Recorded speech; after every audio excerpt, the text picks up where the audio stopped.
In the series opener, Anthony DeSclafani was spectacular. 8 innings of shutout baseball. All the offense he would need. Began with Zach Cozart, making it a 4-0 game with a 3-run home run. The following inning, it was Joey Votto's turn.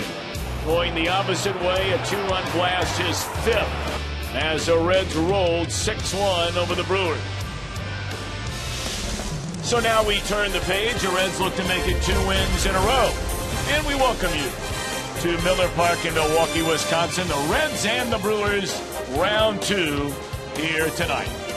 Hi again, everybody, alongside my main man, Chris Welsh and Jim Day. I'm Tom Brenneman. Welcome, as always, to Reds baseball. I'll tell you who's one of the main men right now in this Reds batting order. Perhaps the most unlikely of all those in the Reds batting order, at least based on last year.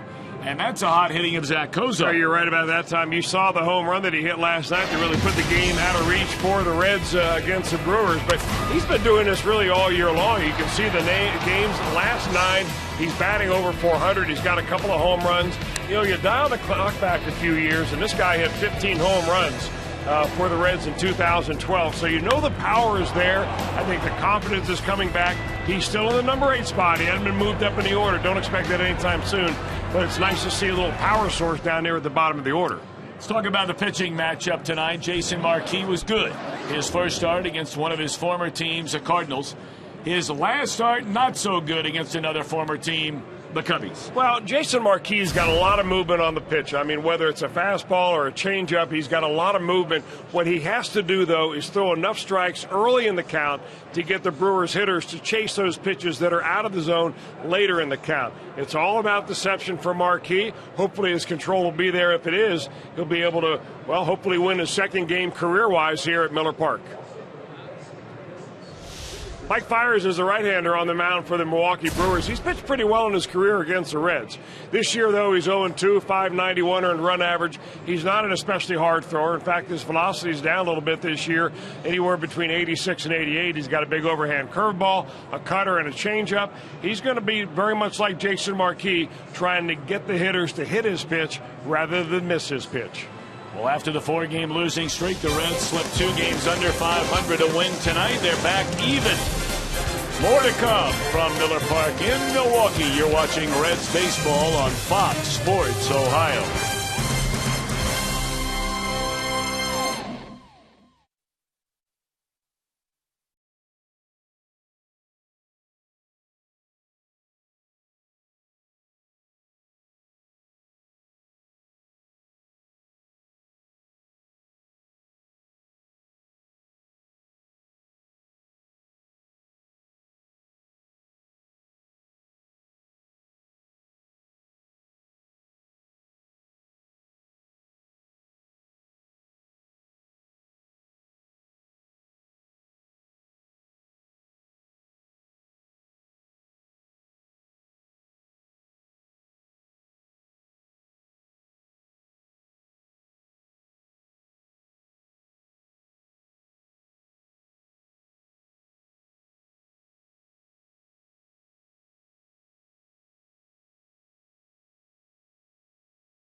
Ohio is brought to you by Cincinnati USA Regional Tourism Network. Stay close to CincinnatiUSA.com. By Chevy. Check out our award-winning lineup only at your Tri-State Chevy dealer. And by Skyline Chili. Feeling good? It's Skyline time. It is cold in Milwaukee. Warming you up for Game 2 of this 4-game set. I'm Jim Day on the field. By now, I'm sure you're aware of the incident between Brian Price and the media yesterday here at Miller Park. It has certainly made its rounds nationally. Earlier today, Price released a written statement via the Reds' Twitter account and also made a statement in front of the camera. It's appropriate that I acknowledge, the events of yesterday before the game. I used a lot of bad language that I feel bad for in the aftermath, and I apologize for that. The content between the profanity is exactly how I felt, and I won't apologize for that. Under any circumstances, what I said was exactly how I felt. Oh, the Reds would certainly like to put that in their rearview mirror, but a thing they wouldn't like to put in their rearview mirror is the offense they got last night. They're hoping for a duplicate of that. We'll see if they can keep the offense rolling. It's the Reds and the Brew Crew. It's coming up on Fox Sports Ohio.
Wisconsin, Game 2 of this 4-game series between the Reds and the Brewers. Let's take a look at our storyline brought to you by Elk & Elk. Reds offense last night, 6 runs. That matches a team high in a game this year. 4th most hits, 3 extra base hits, including a pair of home runs. One by Cozart, the other by Votto and Billy Hamilton with a 3-base hit.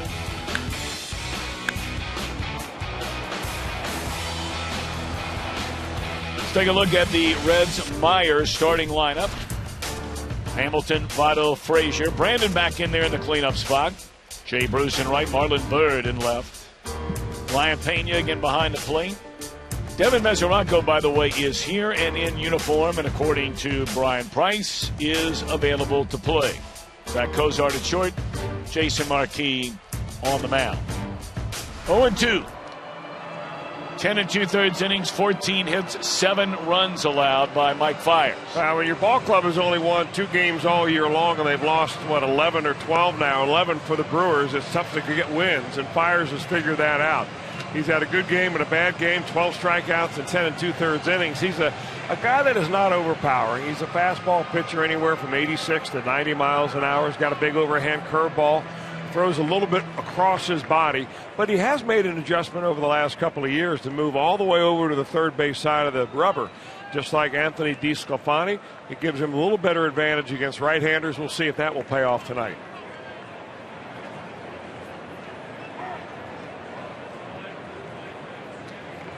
All right, here we go. Billy Hamilton digging in. Swing and a miss. Strike one, and we're underway. That's kind of interesting, Tom. You've got two pitchers that are really polar opposites. Fiers likes to pitch up in the zone. Marquis has to pitch at the very bottom of the strike zone.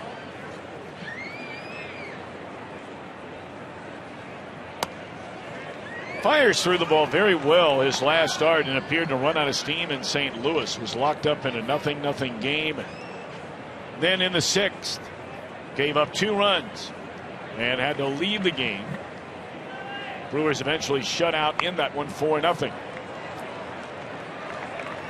Billy trying to bunt his way on 1 ball and 2 strikes. Yeah, and I think Billy's doing the same thing. I know that they've talked to him time and time again about it, and he knows it, but sometimes when you get into the heat of the game, it's tough to cool yourself down, which is bunt the ball first and then run. He seems to be running out of the box at the same time he's trying to put the ball down, and by then you're a long ways away from the contact point. 1-2 on Billy, and that one spins him out of the way high and tight. You know, because Fiers throws across his body, everything that he throws inside to a left-hander or away from a right-hander is going to be cutting towards that first base side of home plate.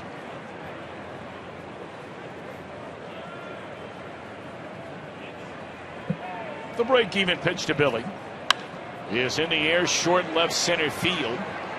And the left fielder Davis a call in front of Logan Schaefer and the catch. Brewers mixing it up a little bit here tonight. They lost Jonathan Lucroy to a broken toe, taking a foul ball off of it last night. He goes on the DL. Martin Maldonado will do the catching. Alien Herrera, brought up from the minor leagues, is at second base. Jason Rogers gets a start in just his 3rd game at third base. Brewers off to a franchise worse. 2 wins and 11 losses. They are dead last in every major offensive statistical category in the National League and among the very worst in all of baseball. High fly ball, towering drive by Votto. Schaefer at the base of the wall. And that is the deepest part of the park.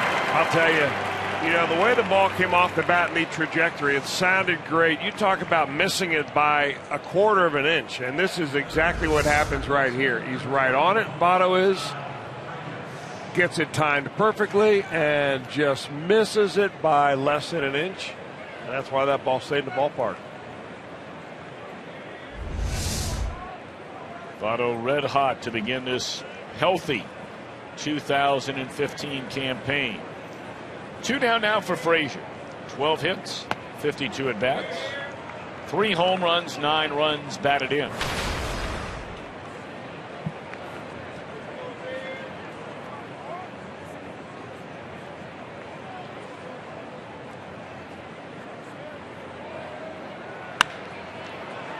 Sinking liner center field will fall in, a 2-out hit for Todd Frazier.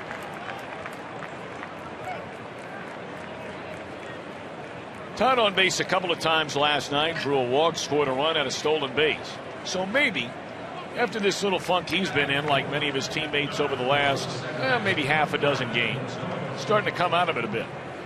Well, he feels like his swing is there. But a lot of times you can hit the ball hard and end up with an 0 for 4. And the stat book will tell you that you're in a slump. But, you feel pretty good about yourself. I think that's where Todd is right now. 3-time All-Star, 4-time Gold Glove winning Red second baseman Brandon Phillips. A rare day off yesterday. 14 of 46 without a home run. He does have 4 runs batted in.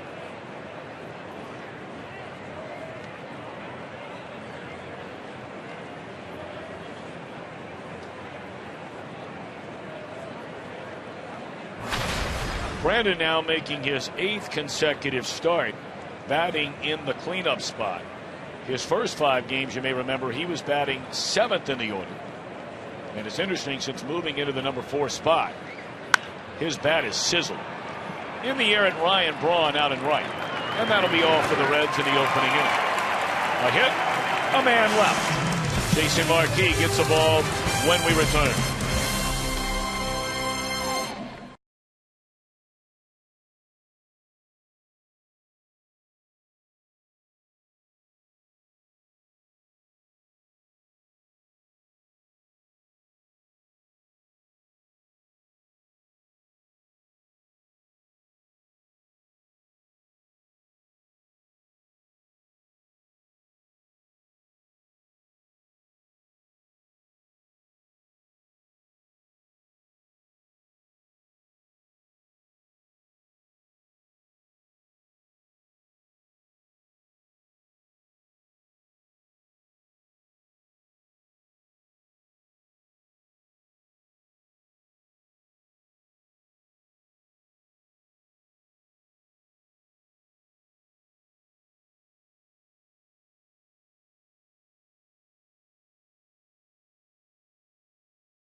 And he is hoping today is a day Jason Marquis has other ideas.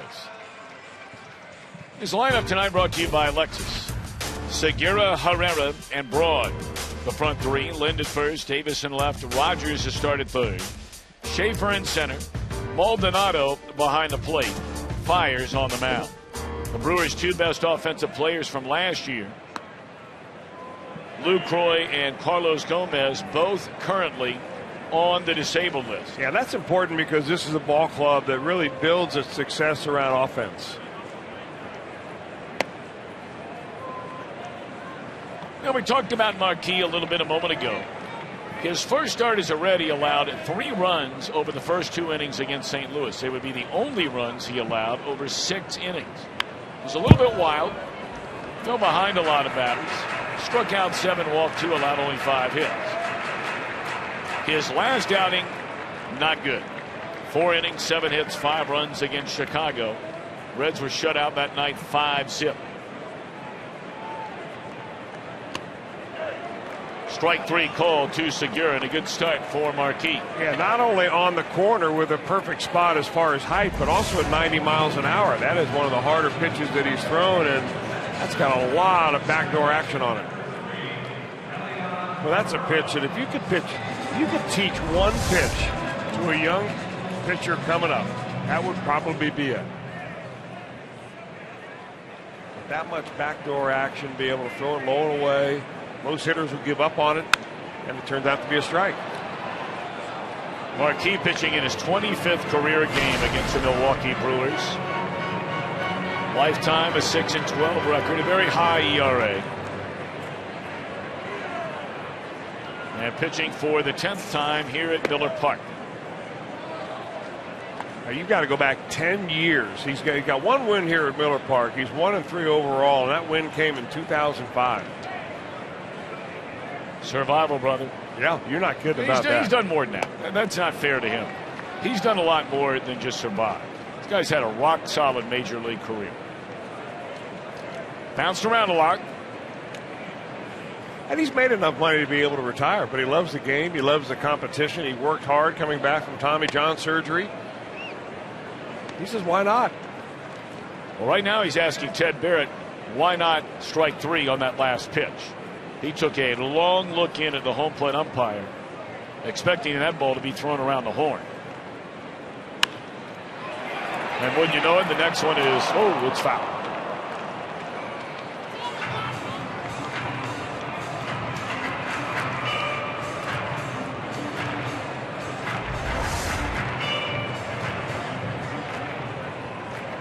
You can understand why he wasn't happy.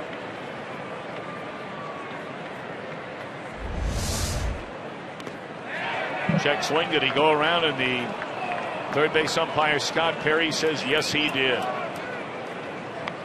Back-to-back strikeouts for Marquis here in the opening inning. And we look at the Reds on defense, presented by Ford. Third, Hamilton, Bruce, left, center, right. Phillips back in the lineup, and again, Pena hanging the sign. We have no idea when we will see Devin Mesoraco back in the lineup. He left the team.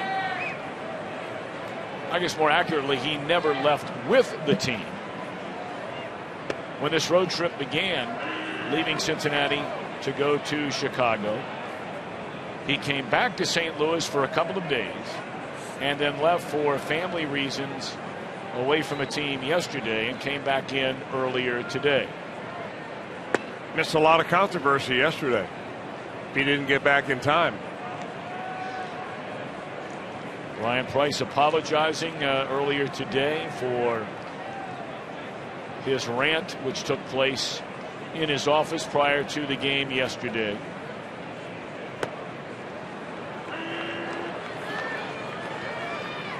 I guess he officially announced it on Twitter earlier today, although he said he's sorry for his profane language. He was not sorry for what he said outside of those select words. And what a start by Marquis. He fans aside in the opening inning.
Ticket off for the year. You know the drill.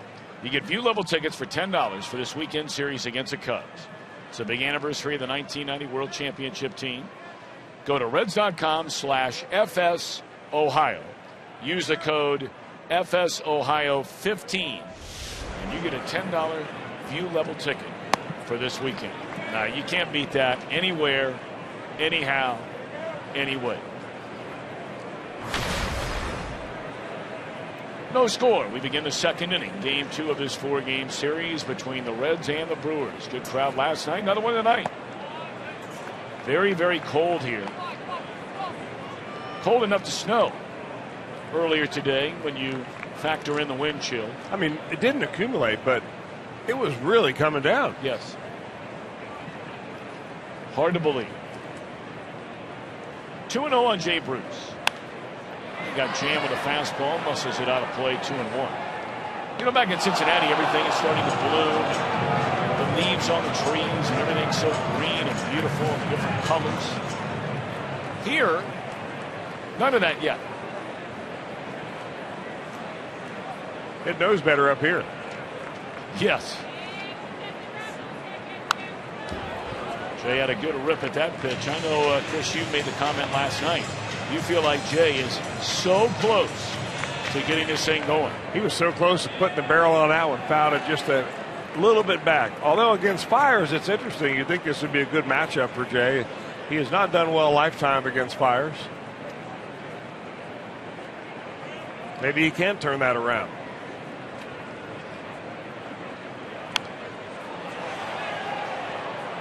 You know, it's funny, Tom, we're in such a habit nowadays of watching the scoreboard for the radar gun readings. And you're almost like a scout where you're going to judge a guy by how fast he throws rather than how the hitter reacts. Sure. And Fiers doesn't really top out more than 90 miles an hour, but he still gets in kitchens. And he makes a pretty good pitch right there. Looks like a little two-seam fastball that he does not throw very often. And that had a little Jason Marquis comeback action on it. For a long time, we call that a Sam LeCure special. We hope Sam's doing all right in Louisville. We miss him around here. Sure he is. Good man. Now, I mentioned your comments about Jay Bruce. Here was the other guy that, you know, you felt like he hit a couple of balls hard over the weekend in St. Louis the other way. Well, the one thing about Marlon Byrd, he's got a track record. And I'm pretty confident he's not going to be hitting 130 at the end of the year. And I'm sure the Walt Jocketty and the rest of his ball club feels the same way. So when a guy gets off to a bad start, when he does get hot, he starts getting it done. And let's hope that's not too far away from Marlon.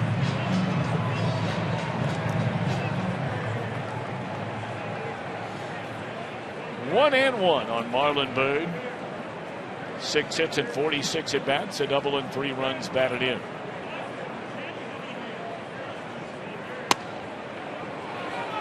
Well, that looked like a pretty good pitch right there. Saw a couple that did not go Marquis' way in the first inning. It's your old buddy Ted Barrett back there. He's always been so giving of his time through the years with you on Tech Talk. He knows his stuff. Yes, he does. Umpire for a long time. Has been an umpire for a long time, and he's also been an umpire in the World Series and the All-Star Game, many postseasons. Highly respected all around the Major League umpire ranks. Former professional boxer. You ought to know that before you go into maybe go nose to nose with him. Good idea. A hearty 3-1 swing and a miss by Byrd. That's a good job by both the hitter and the pitcher. Don't you want to see on a 3-1? Here's the pitcher going to challenge you just with Powder River coming right at you, and the hitter just cuts it loose.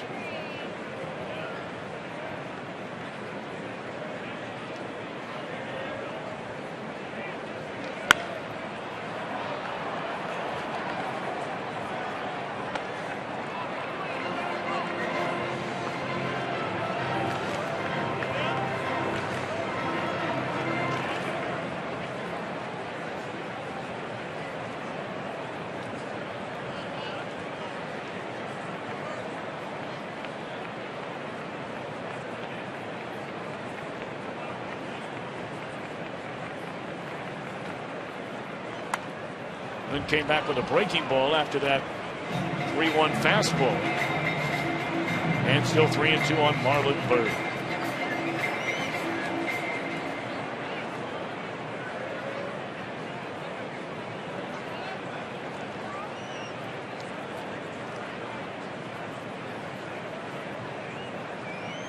Once more the payoff pitch to the Reds left fielder. And again a foul ball out of play. Well, you can say one thing about Marlon Byrd. When he gets 2 strikes on him, he's not exactly cutting that swing down. Hit 25 home runs last year for the Phillies. And he hopes to get back to that number this year. And he's swinging like he wants to hit one right through those glass windows here.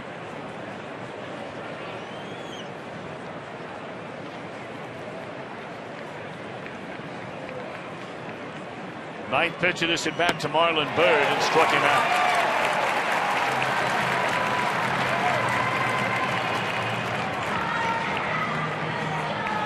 Well, the last 5 batters that have come to the plate in this game have all gone down on strikes.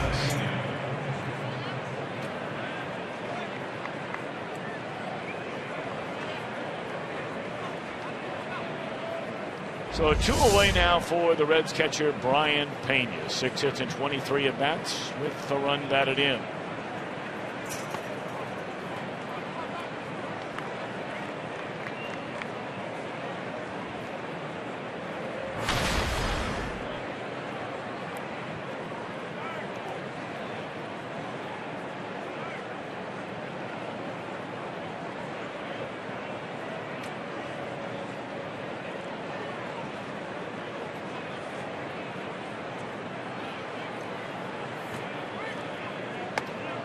You know, after one of the games in Chicago last week, I had a chance to talk to Brian for a long time about his whole defection, leaving Cuba, leaving his family behind. And then once he had to sit out of baseball for 2 years, he moved to Los Angeles. He went 5 years without seeing his mom and dad. He said the happiest day of his life was on April the 20th, 2004. I failed to mention it yesterday, which was April the 20th, because that was a day after having not seen his mom and dad for 5 years as he draws a walk. That was a day he finally got to be with his parents again. He said he'll never forget that date for the rest of his life. And his whole journey was just so interesting. You know, he's such an upbeat guy. We talk about it all the time. Friendly, loves to talk. Became an American citizen 3 years ago. Loves American football. It's all he wants to talk about. One of the first people he met while living in Los Angeles was Tom Brady. Said from that moment on, he was a Patriots fan, and of course I immediately accused him of being a front runner. Which, you know his nature, he got a big kick out of that.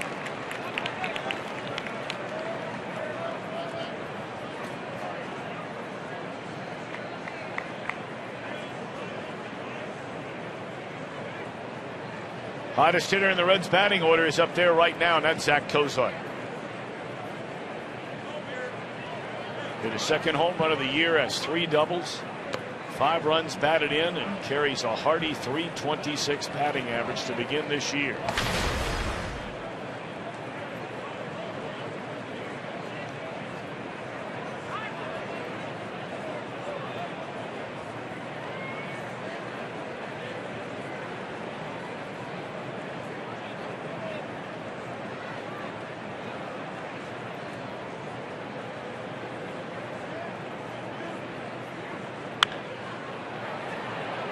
Down the right field line over near the stands, and it's out of play.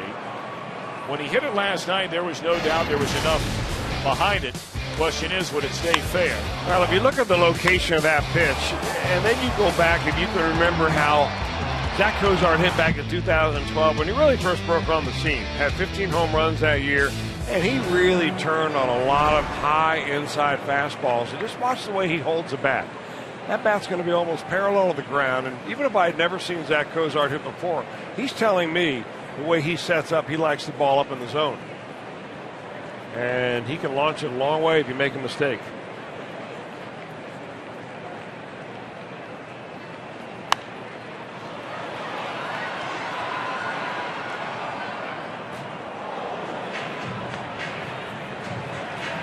A lot of extended at-bats here for the Reds, despite the fact that they only have 2 base runners. They have 1 hit and 1 walk.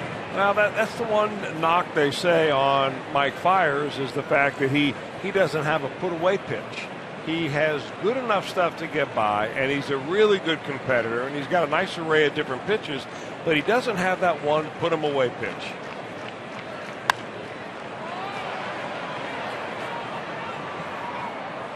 .34 pitches now thrown by Fiers in the first 2 innings. Reds got a 2-out single in the first from Todd Frazier, and a 2-out walk here in the second to Brian Pena.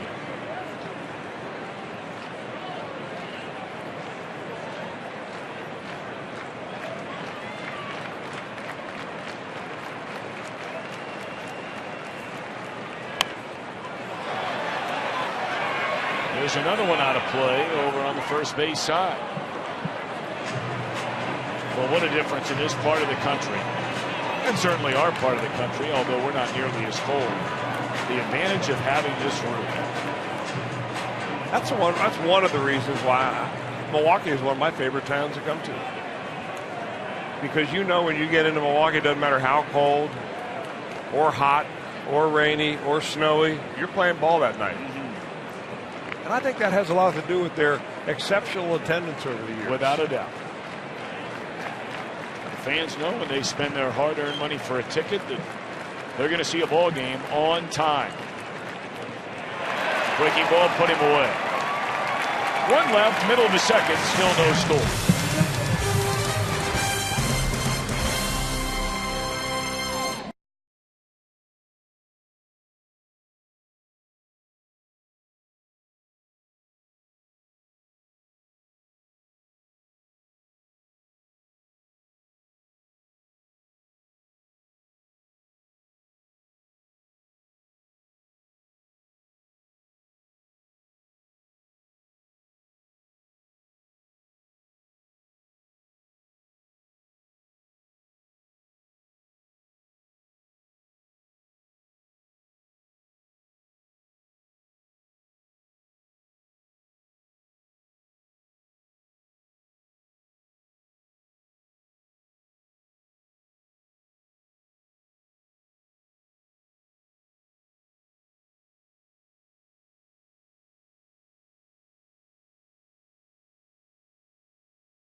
Could not get much of a better start than Jason Marquis had in the first inning. All he did was strike out the side. And that first strikeout that he had against Gene Segura, that is our flamethrower strikeout of the night, brought to you by Cholula Hot Sauce, 90 miles an hour on the black.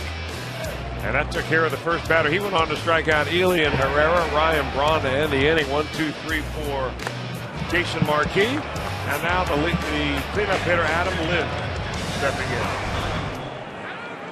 Lynn in his first year with the Brewers after coming over in a deal from Toronto from Marco Estrada. Many of you remember Estrada. He was a part of the Brewers rotation the last couple of years. Somewhat erratic, but turned into a decent starting pitcher for the Brewers. But first base really has been a revolving door ever since Prince Fielder left in 2011 as a free agent. They had used 16 different players at that position over the last 3 seasons.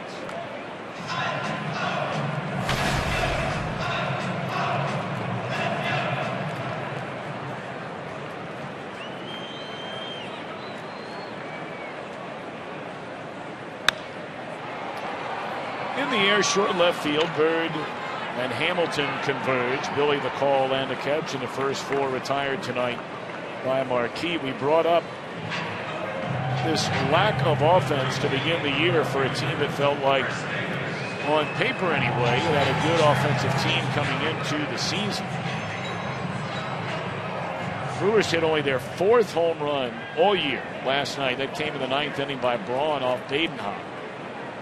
38 players in Major League Baseball going into play last night had 3 or more individually on the year. The Brewers have scored a total of 31 runs, fewest in baseball, the lowest slugging percentage, the lowest on-base percentage in the National League. And you look up and down their lineup tonight. Herrera, first at bat of the year. That one looked like that got Brian Pena a little bit. Ted Barrett's giving him a little bit extra time before he has to get going again. Fouled off the bat and got him right on the top of the knee. Now, there's a protector there, but not enough padding to take the pain away. Oh, boy. Yes, he did. Yes, he did, and had a strike 3 to Chris Davis. You're going to finish the thought. Now you have Rogers coming up here, Chris. He has all of 2 at-bats. You have Logan Schaefer, who's 0 for 8. You have Martin Maldonado, who's 0 for 9. Well, they played 13 games, the Brewers have, and they have 12 different lineups. So it's not like lack of trying on the part of Ron Radke. It doesn't matter who they send out there. You're coming up with the same results. And for Brewers, it's been goose eggs. Marquis retired the front 5. And it's in there, strike 1 to Rogers. I'll tell you, you're going to go a long way before you find a pitcher with a right-hander with as much movement on his fastball as does Jason Marquis. That ball's running all over the place. And it's important to throw strikes through the first time through the order, because the next time through the order, they're more likely to start chasing pitches that are marginal, and then you really play into your hand there. Rogers, 27 years old, a native of Georgia.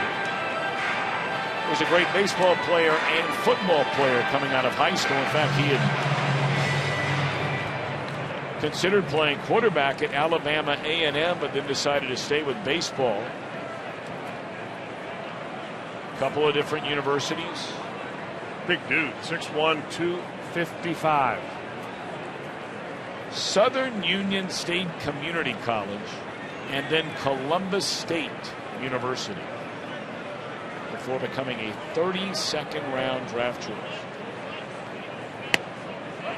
They don't even have that many anymore, do they? You know if you are one, though. What a start for Marquis. 5 punch-outs.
Earlier about the temperatures here in Wisconsin, how things just aren't blooming here yet.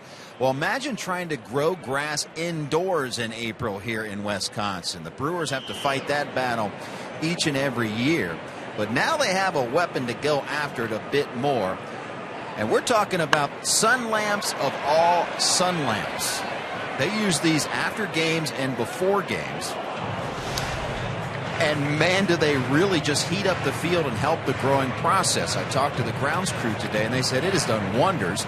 It's the greenest we've seen this field in April. But not only that, it's the thickest grass we have seen as well. And it has changed the way that the infield plays. I talked to the Reds infielders today, including Todd Frazier, and he said it is definitely a slower infield. That ball he made an error on last night, he came up and didn't realize how far the base runner was down the first base line because the ball got to him slower. He said he hurt himself and made the error. So they are growing grass thicker, but it has made a slower infield, Adam. Yeah, you know, they've had to use those same lights, Jim, in Arizona and in Houston because of, you know, the amount of sunlight you're getting in certain areas during the course of the day when you're only able to open the roof so much.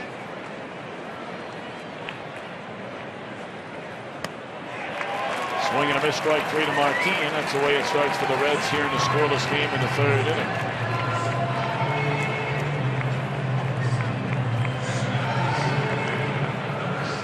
Fires his fan 4 of the last 5 Reds that have come to the plate. The 2 pitchers have combined for 9 strikeouts. It's amazing.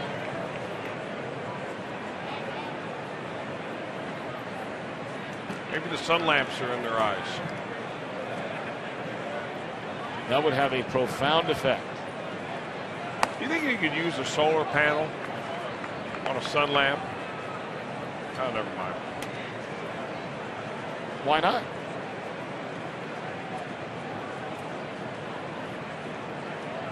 You could plug it in and make your own electricity. You want to consider that. And your palatial estate I've invested up in there high on the hill. Losing deals. 2-0 to Billy Hamilton.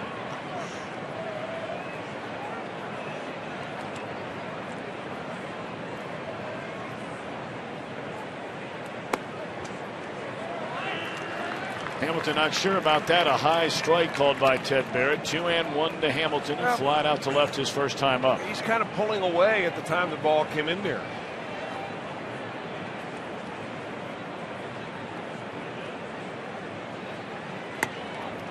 That's a little better look right there. That's the kind of look. You know, we've talked a lot in recent weeks about Pete Rose because he's been in the news. But when I think of Pete Rose at the plate, that's the vision that I remember of him watching a pitch right into the catcher's mitt, training himself to watch the ball all the way. Right back to the mound, and fires will flip on the limb for the second out of the inning. You know, I don't know if you and George had a chance to make much of a comment about Pete Rose and being hired by Fox Sports. I tell you, I give the executives at Fox a lot of credit. And look, some might say out there, "What, you know, you've been working for these guys for 23 years at Fox," and I have. But it's this new regime running Fox now of Eric Shanks and John Entz, Jacob Ullman, and others that made the decision to go out and hire Pete Rose. And in a day and age when it seems like there's everybody's worried about this and worried about that and politically correct this, and boy, we don't want to ruffle feathers there. Give those guys all the credit in the world, because you and I know, Chris, having been around Pete Rose a lot through the years, there is no better guy on the planet that can talk about baseball better than Pete Rose. All right, I agree 100%. But the question I have is, has his status changed in baseball over the last 20 years? It's a good question. Well, then why didn't this happen 10 or 15 or 20 years ago? Can't answer that. Can't answer that. I mean, maybe like a lot of people, hopefully like Rob Manfred, the new commissioner of baseball, maybe everybody is starting to say collectively, enough is enough. Guy's waited a long, long time. But it is going to be great to hear him talking baseball on Fox this entire year and in through the playoffs and hopefully the World Series. You're right about that.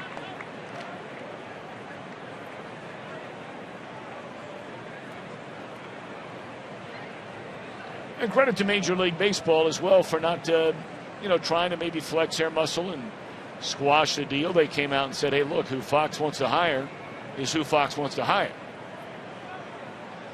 But make no mistake about it. Even though the networks are paying baseball or football, whatever sport, a ton of money, there is some influence generally from your television partner, if you will. That ball scalded by Votto in the right. 2 good swings tonight for Joey. Yeah, I get the feeling with Votto in the batter's box against Mike Fiers that he realizes, and Fiers probably does too, that he doesn't have a pitch to get Votto out. All he has to do is hope that Votto gets himself out by making a decent pitch. But just a little bit above the belt's not a good spot to throw him.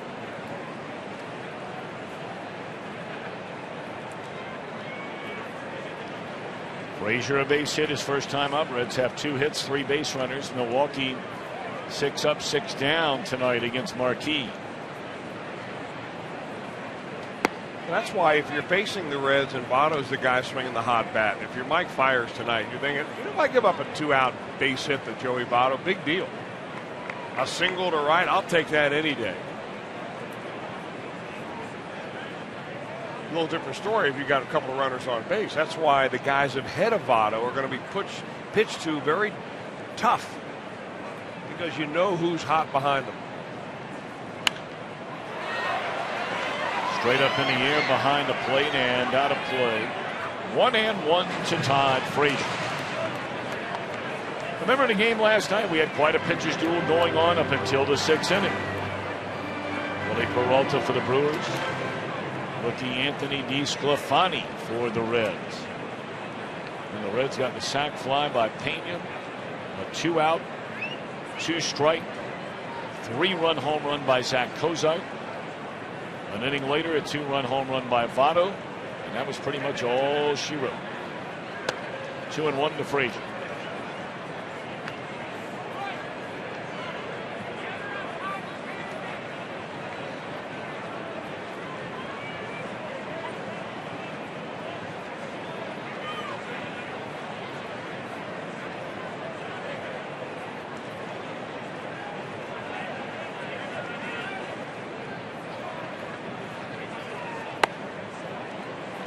All right, good hitters count now to Todd Frazier. A chance to do some damage here in the 3rd in a scoreless game.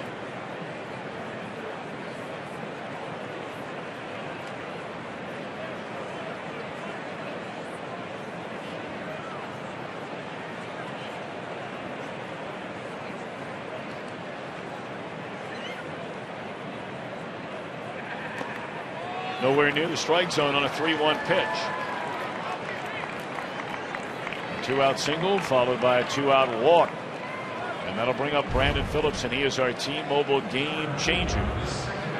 Last season thrived hitting here at Miller Park. Take a look at those numbers. 3 home runs, 10 runs batted in against the Brewers on their home turf last season.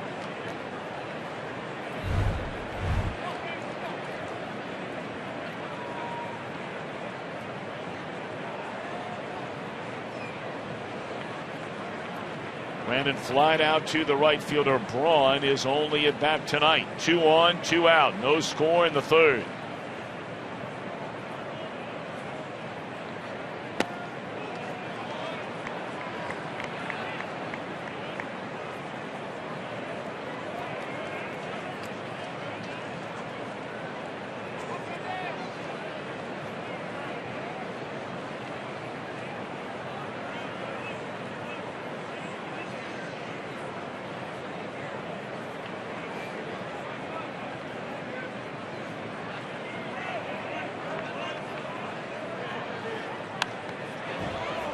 Swung at a pitch up in a strike zone and fouls it back, and that'll even account on Phillips in 1 ball, 1 strike.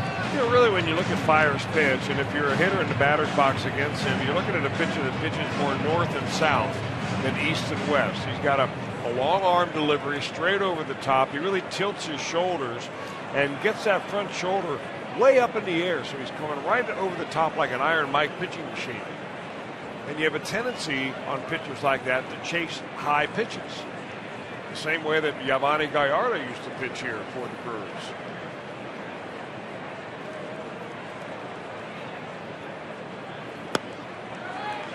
That one caught the outside corner. Good pitcher's pitch there by Fiers to get ahead at 1-2. If you go back long enough, and if you're old enough to remember, you may say, well, this guy kind of reminds me of Jim Palmer. Although Palmer, a Hall of Famer, was one exceptional pitcher.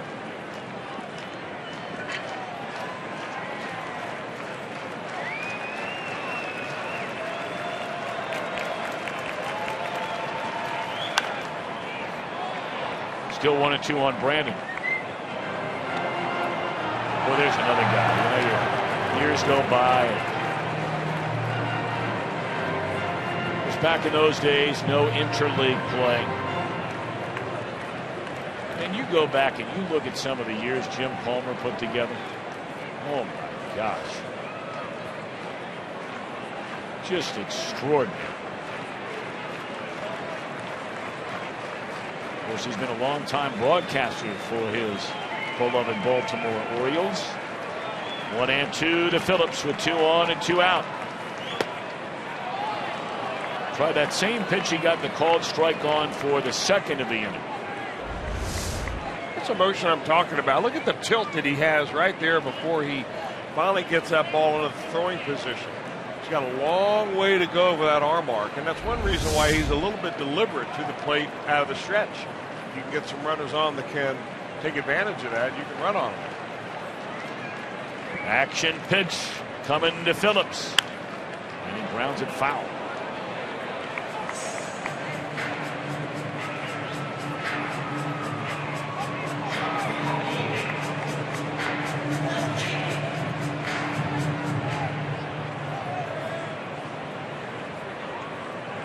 They must have borrowed your iPod there in between pitches. Oh, they little playing? ice, baby, vanilla ice. I've heard that bleeding from your headphones from time to time. I'm surprised that you could even recognize that. Well, I've heard it sitting next to you, and I'll look down and it says something like vanilla ice. You'd be surprised what's on that iPod, iPhone.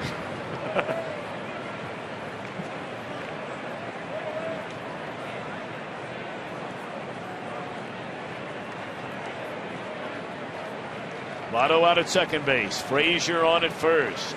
2 out. 2-2 on Brandon. Fires to the plate. Breaking ball, doesn't chase it. So now the runners will get a start.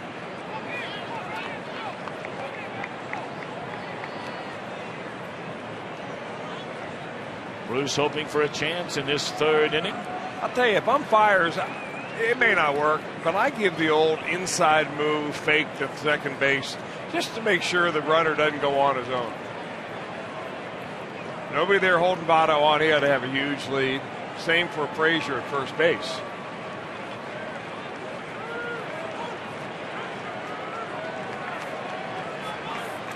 Three-two pitch.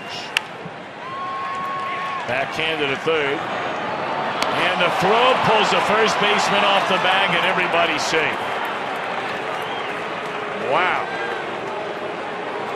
Rogers tonight starting in place of Aramis Ramirez. Well, you can almost see that coming. Never really did get his feet set, and he was just going to kind of lob it over there. He almost wanted to throw it like a dart, aim it over there instead of cutting it loose like he's probably done 1,000 times before. And Brandon's in there at first base, and the inning stays alive.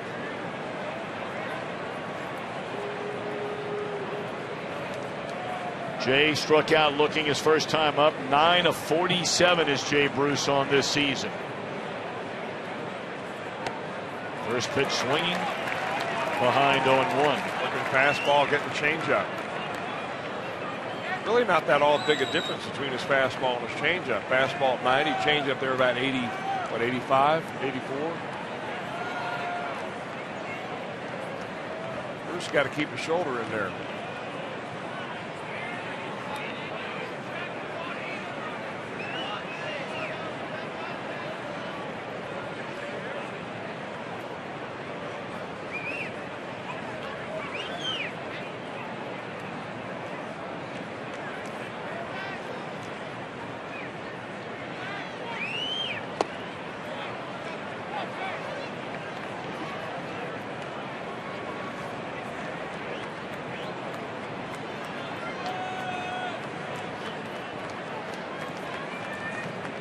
First two were retired in this inning before Votto singled. Frazier walked, and then Phillips reaches on an error, giving Bruce a chance to break this scoreless tie. 1-1 pitch. Hammered into right center field, and brother, did he break it. A grand slam for Jay Bruce.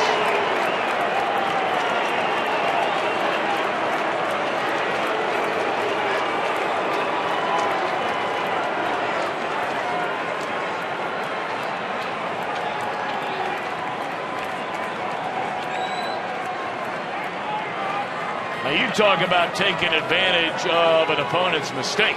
Well, they put 4 runs on the board, all unearned runs right here, but a long grand slam home run by Jay Bruce. Watch the reaction of Martin Maldonado, the catcher. Mike Fiers wanted that ball down and away. He had Bruce swinging over it the first time, but he pretty much put it right down Broadway. And Jay Bruce was there to park it, and those were 4 big ones. Oh, boy. And you know there's nobody in this ballpark that feels as bad as that third baseman, Jason Rogers, right now. If there were a hole out there he could crawl into and hide, he'd find it. Yep. But every player on this field has been in that spot. Every one of them. From the very best to the guys just trying to get in the big leagues like Rogers. Another by the mound. Bird hustling all the way, but thrown out. The 2-out error gives Jay Bruce a chance with the bases loaded. And he unloads for a 4-0 Reds lead.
Sundays, kids 14 and younger receive an Aroldis Chapman poster presented by College Advantage.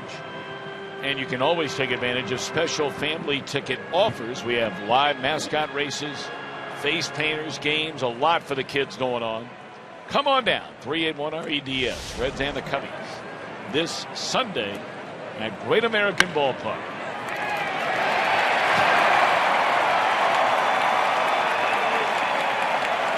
Well, on the Jay Bruce Grand Slam, we begin the bottom of the 3rd inning, and Logan Schaefer dribbles one into center field, and he is the Brewers' first base runner of the game.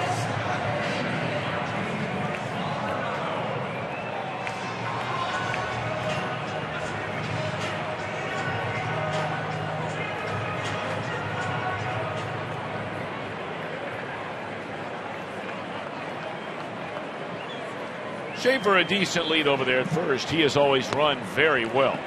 And for the first time all night tonight, Marquis works out of the stretch. Ball 1 to the catcher, who will get a lot of playing time now. They gave him a 2-year deal during the offseason to back up Jonathan Lucroy. And after the injury, the broken toe to Lucroy on the foul tip last night, Martin Maldonado will play a lot. Hit very hard in the left field. That baby's gone.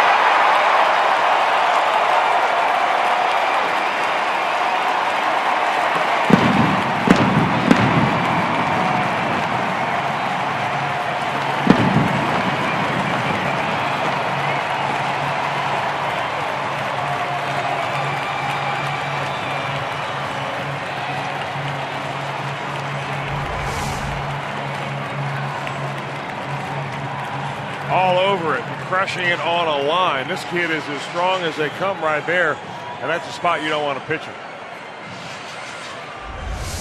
So for a ball game that started off pitcher dominated through the first 2 innings. You've seen a grand slam by Jay Bruce in the top of the inning, and now a 2-run bomb by the opposing catcher in the bottom of the inning. Maldonado made 30 starts last year. We talked about what a great season Lucroy had at the plate. Set an all-time major league record for doubles in a single season by a catcher. 30 starts, and the team played well with Maldonado behind the plate. They won 18 and lost 11. Fires a roller foul. So the Brewers right back in this thing. They cut the lead in half. 4-0 becomes 4-2.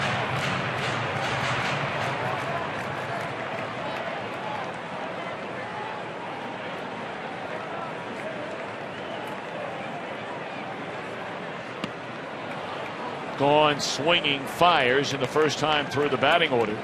Marquis has struck out 6 of the 9.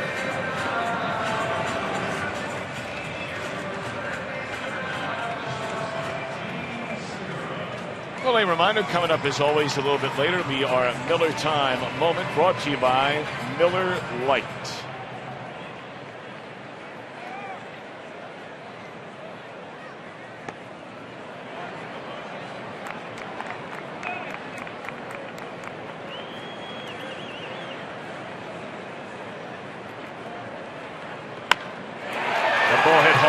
Center field by Segura.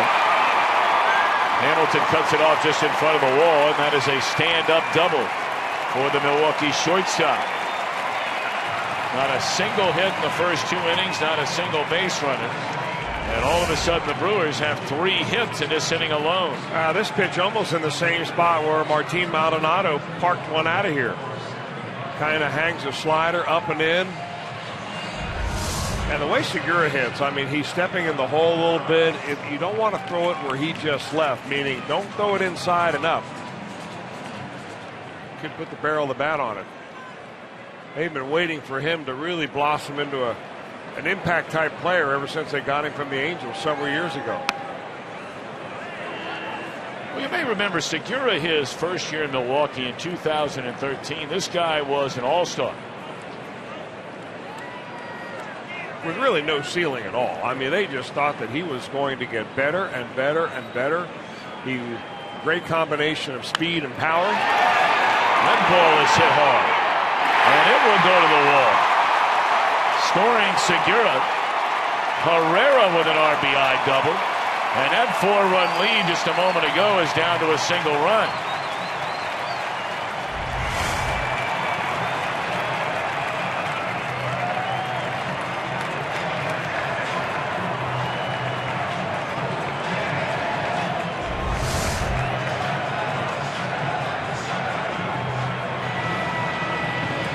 This has happened so quickly.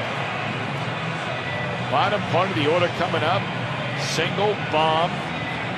You get the pitcher out, and then back-to-back doubles. And now you got to go through the heart of the order.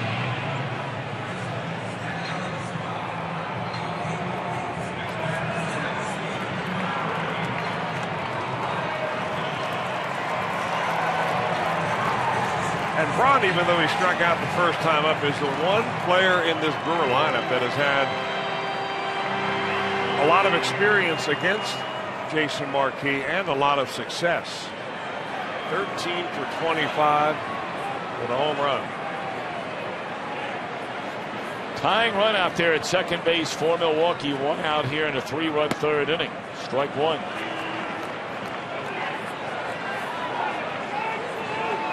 You get a pitch right there if you're Marquis. Now you expand the strike zone a little bit.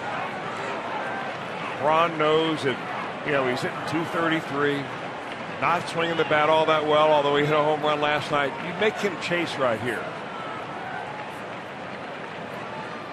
This game's tied up.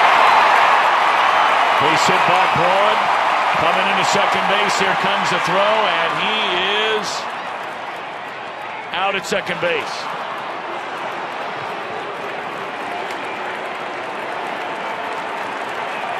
Thank you very much. That's a nice play by Billy Hamilton right there. It's like the scatter reports aren't out there. I mean, I see teams running on Hamilton, and I'm not really sure why. He's got an excellent arm. He gets to the ball very quickly and normally very accurate, although this ball was offline a little bit. He had enough on it to give Brandon Phillips plenty of time to get back to the bag.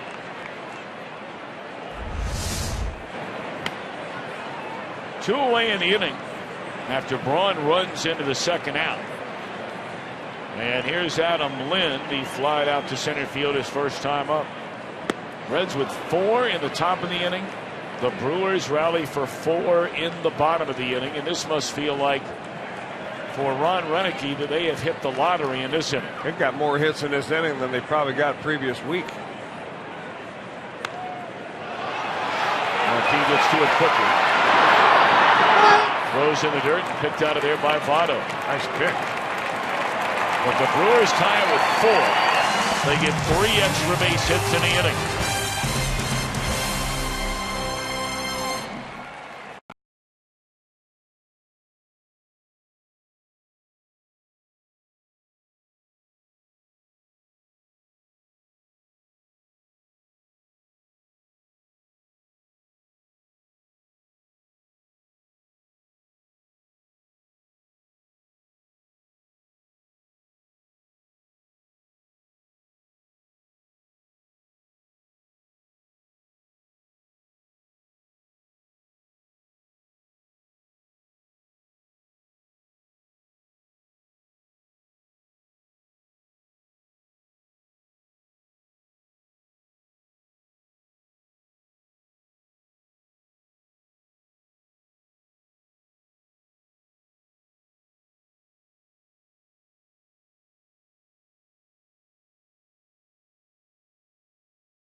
It's 1 month. Fox Sports Ohio.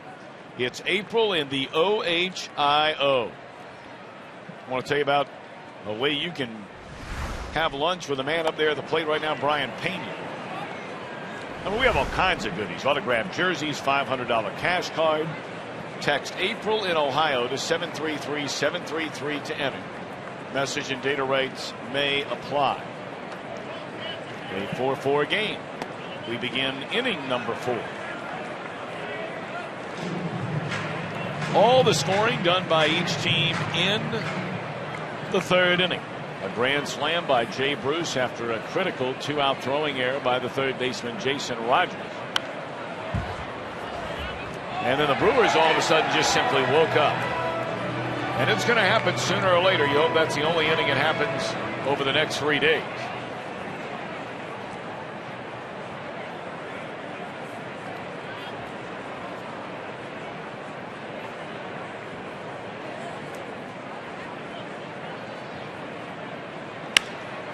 Muscled into center field. That'll be a base hit for Brian Pena. He had a good night last night. Off to a good night tonight. On base both times. He was on base 3 times last night. 2 walks, a single. His other plate appearance, he had a sac fly run batted in and knocked in the first run of the game. A walk and now a single tonight. So he is perfect so far in this series.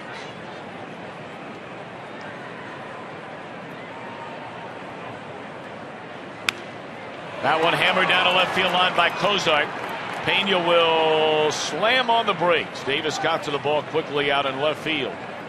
So now a perfect bunt situation for Marquis. The first 2 aboard here in the 4th inning. Well, perfect except for the fact that you've got the slowest player on the Reds team over there on second base. That ball ripped by Cozart.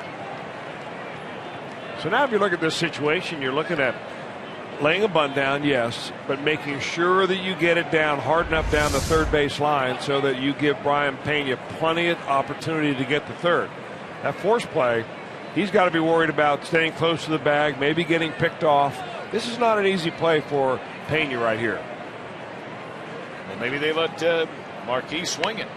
Well, he bunts it. And as you just said, they're coming to third, and they easily get the out. Well, you called it, Mr. Welch. Well, they put the swing play on right there, otherwise known as the wheel play, where as soon as the pitcher turns his head from looking at Pena at second base, the shortstop takes off running. He's going to head up over here, the shortstop is, and he's going to beat Brian Pena to the bag. Pena can't leave second base because he's being held on by the second baseman. That's a play that works very well when you've got a slow runner at second.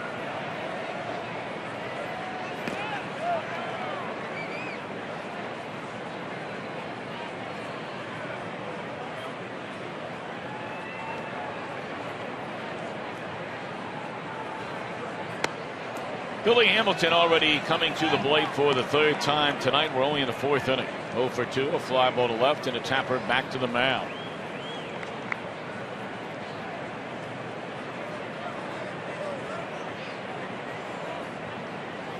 We have not seen Hamilton execute that bring it with me bunt.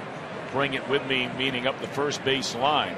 He could crawl to first base if he had any confidence, and that is just simply something we have not seen Hamilton be able to do. Well, I think he's as still a left-handed bat. I think he's still just a little bit anxious in there. And as I said earlier, when you're running away from the pitch, you know, if you watch our tech talk today with Delano DeShields, the number one thing you've got to do is get your face right down there near the point of contact. And when you're running away from it, hard to do that.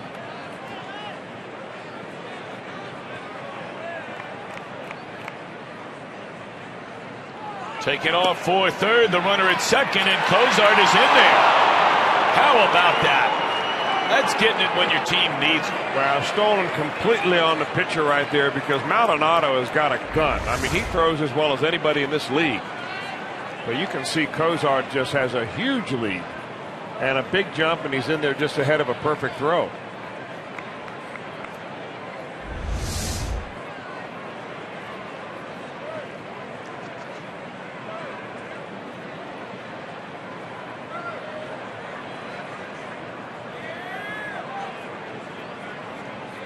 Two and one on Hamilton. The Brewers are going to bring their infield in. We're halfway in anyway. A 4-4 game in the fourth inning. Runners at first and third, 1 out, 2 balls and a strike to the red center fielder Billy Hamilton. Well, he had a good swing right there and a good pitch to hit and fouled it straight back.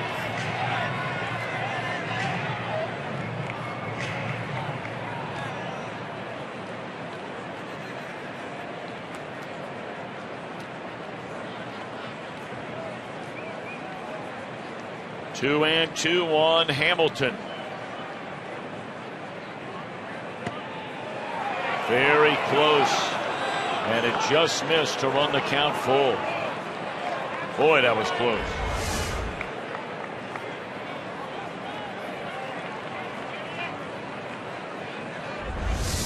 I think Billy got a break there. Take advantage of it, just like Jay Bruce does.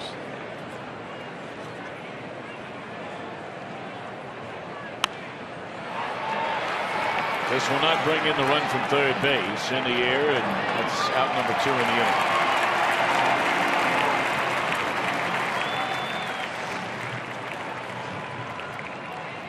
Well, here comes Joey Votto, and he is bringing the energy. Brought to you by IGS. Look at the last 7 games in this ballpark, including tonight. 11 of 26, 2 bombs and 8 batted in.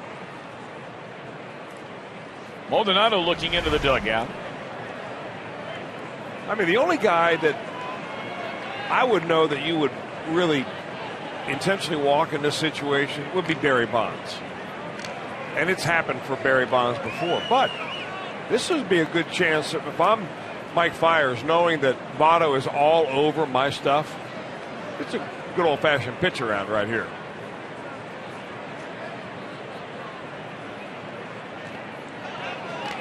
Breaking ball in the dirt. Votto does not chase it. Votto just missed, hitting a home run. Caught just in front of the wall in deep right center by Schaefer in the first.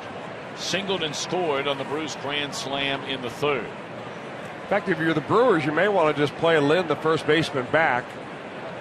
Let Marquis run to second base, and then you have a good reason for walking Votto. But for that reason, Marquis probably been told to stay there. I was going to say they're going to throw a lasso. Billy Hatcher will. If Marquis even thinks about such a thing. I did a game one time when Barry Bonds got intentionally walked with the bases loaded in the 9th inning.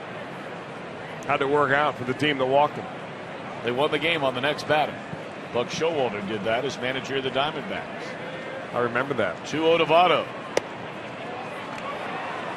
Off the outside corner.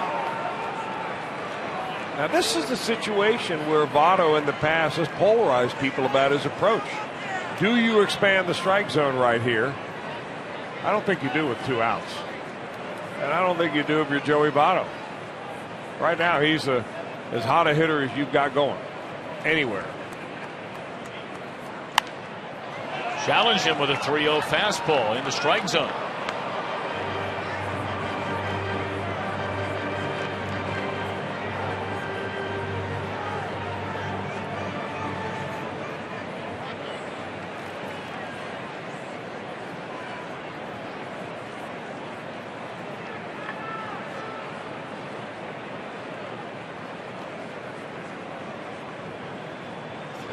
One now on Votto in a 4-4 game. 2 on and 2 men out. And they walked him to load him up for Todd Frazier.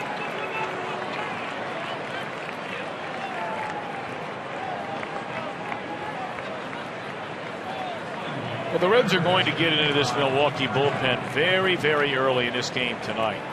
Fire's already knocking on the door of 85 pitches. And we're only in the 4th inning, and here comes their pitching coach, Rick Kranich, through the mound. All right, so what do you do right here if you're Todd Frazier? Bases loaded. It was a pitch around deal with Joey Votto, but you've got nowhere to put you. He knows he's going to get a strike. And that first pitch he sees may be as good as any of the ones he's going to get in this at-bat. He's got to be ready to wheel that lumber, and he normally is. That's a pep talk right here by Kranich.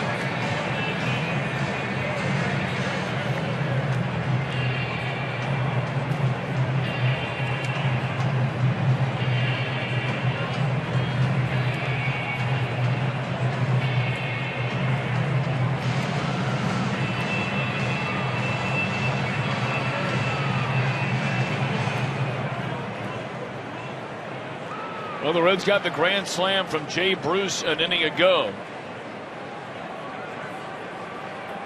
Of course, they'd settle just for a little old single right here and right now from Frazier. To try to break a 4-4 tie here in the 4th inning. Throw him a first pitch breaking ball low. Trying to tease him with a little slider there.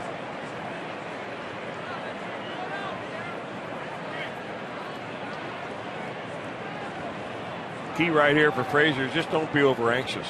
Let it come to you. And he hammers it to left field, and can you believe it?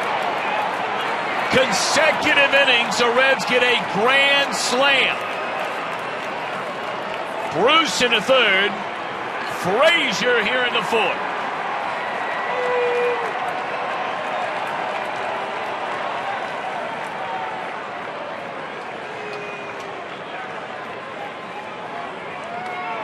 Well, he let it come to him. And he picks up his first career grand slam. Congratulations, Todd Frazier.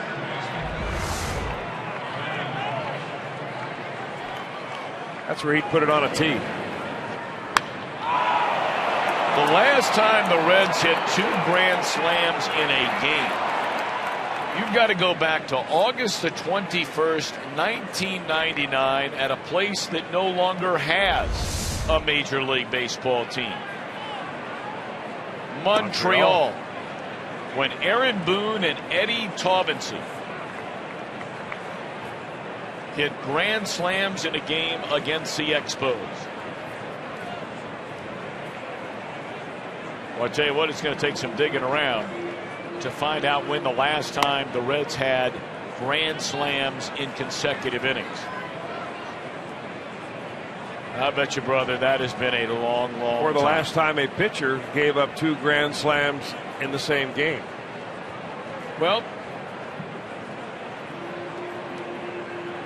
wasn't there that game a number of years ago? No. I mean, probably seriously. was. Remember the name Fernando Tatis? Sure. Did he not hit 2 grand slams in an inning? Now, I highly doubt it would be against the same guy. But I thought he did that or something like that at Dodger Stadium one night many years ago.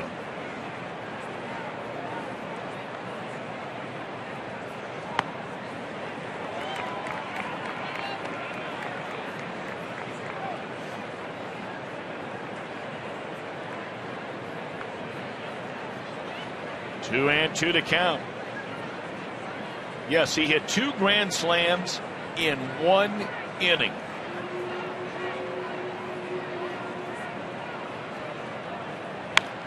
Rounded foul.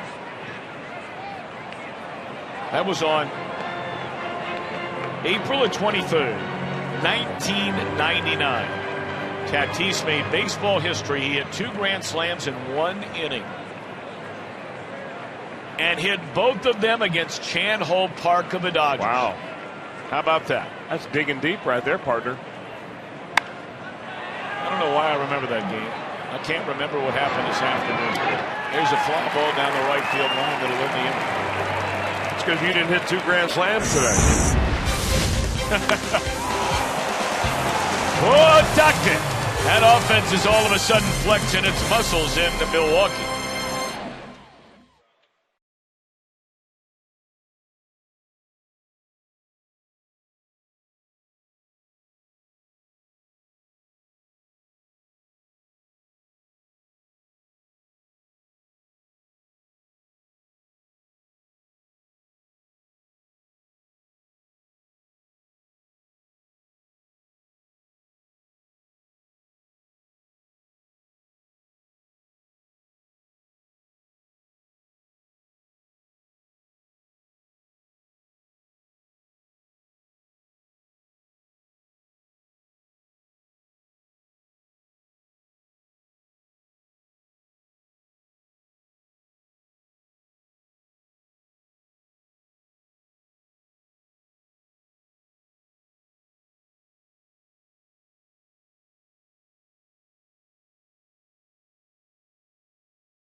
Consecutive innings.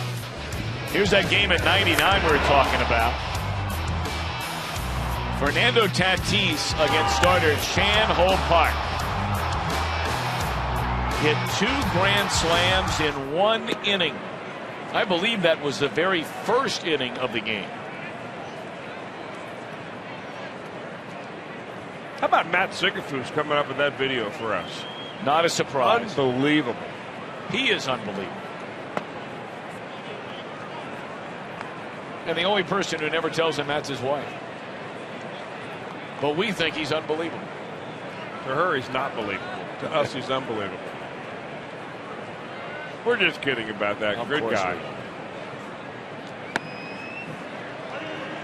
But without fail, whenever we bring up something like that, and that was totally, I think I remember when, and bam, there it is. Siggy has it for your viewing pleasure and ours as well. All right, now Marquis has handed his second 4-run lead of the game. Reds got 4 in the third. Brewers scored 4 in the bottom of the game. Reds get 4 more in the fourth. And it's 3-1 on Chris Davis, to be followed by Rogers and Schaefer. And that one rolls into center field. That's precisely the way the third inning started.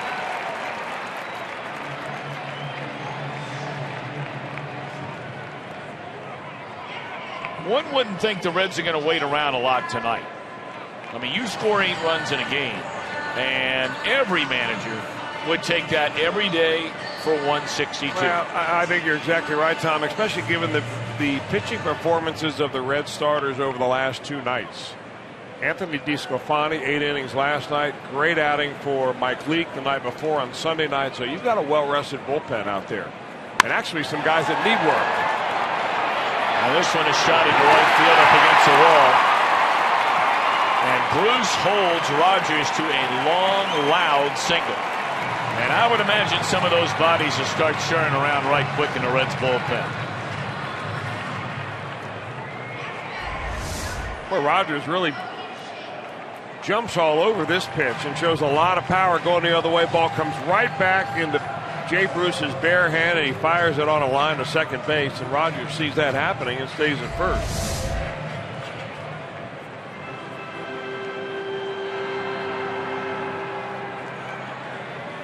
And the Reds do have action beginning now in their bullpen.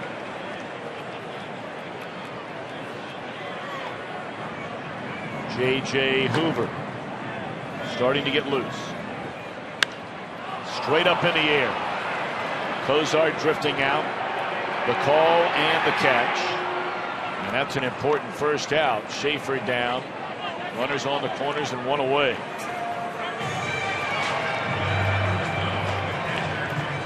Well, we remind you every night you can follow the Reds all season long with MLB.com at bat. We've got it all up to the moment. Anytime, in-game highlights, live look-ins. Get MLB.com at bat for your smartphone or tablet. Martin Maldonado, a laser that cleared the wall in left field with Schaefer aboard. A 2-run home run 1 inning ago.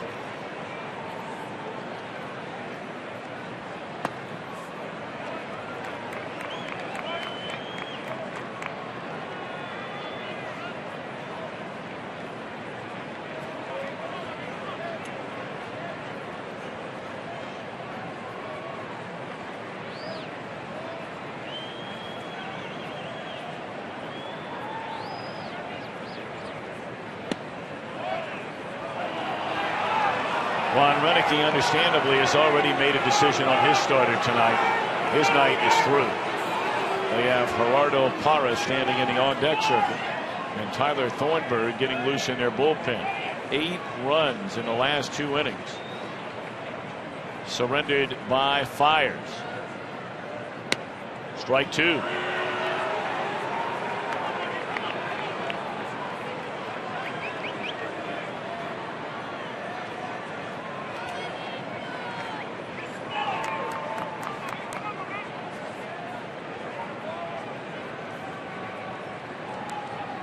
One and 2 on Martin Maldonado. Runners on the corners, 1 out. Got him swinging. 2 away, and Parra will back. I saw a comeback in the making here for Jason Marquis after giving up back-to-back hits. A quick pop-up on a 1-pitch at-bat with Logan Schaefer, and then he comes back with 2 really good pitches back-to-back against Maldonado, the guy that took him deep last time he was up at the plate.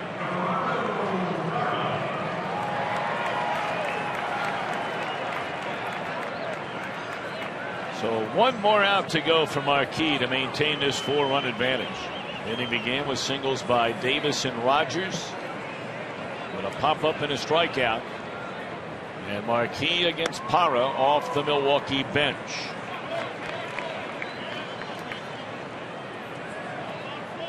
Parra's been starting ever since Carlos Gomez went down injured in center field. Not tonight, though. Parra robbed of a double on a diving play by Votto last night. He did reach on an error by Votto. Officially 0 for 3. He also struck out.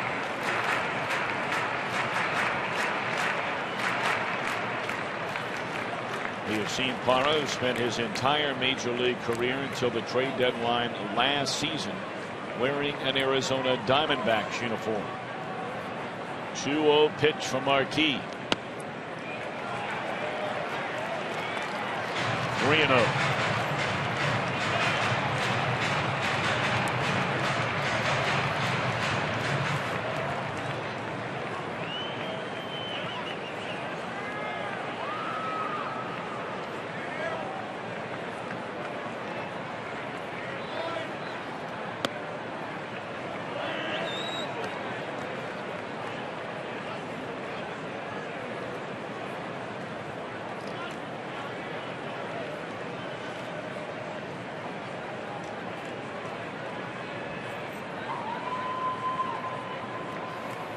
One delivery on Parra.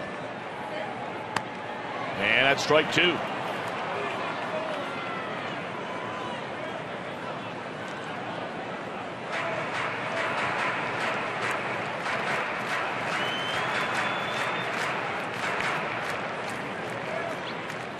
now Marquis, a big inhale, a big exhale. One more pitch to make to get out of this 4th inning. He'll have to try it again.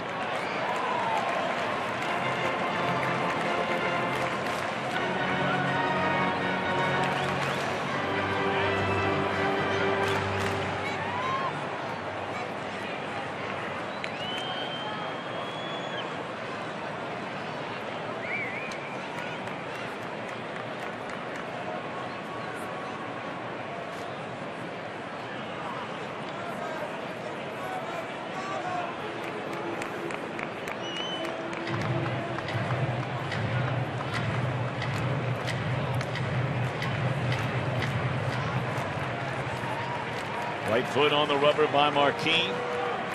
Brewers with runners on the corners, 2 away, 3-2 on Parra, and here it comes. Got him swinging to end the inning. Nice comeback there. Indeed. First 2 reach, retires the next 3.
Reds baseball on Fox Sports Ohio, brought to you by Meyer.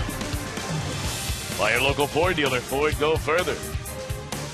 And by Cincinnati Children's, ranking 3rd in the country on the U.S. News and World Report's best children's hospitals in America.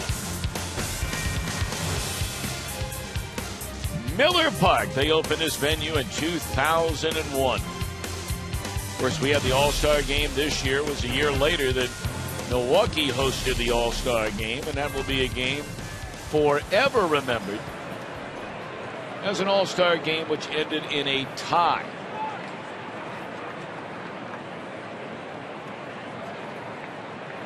And it wound up forcing the expansion of All-Star game rosters. I mean, they ran out of players and pitchers. Tyler Thornburg takes over on the mound. They had thoughts of Thornburg being a part of this rotation for a while during spring training this year. Reds lead 8-4. They bat in the fifth, and a big reason why. The man who leads things off, and that's Jay Bruce. He clubbed a grand slam in the third inning, and when it left the bat, there was no doubt about it. Todd Frazier followed an inning later with a grand slam. And we're still digging around to find out the last time the Reds had grand slams in consecutive innings. We told you got to go back to 1999 in Montreal, when Aaron Boone and Eddie Taubensee hit grand slams in the same game. And we're still digging around about back-to-back innings, if ever.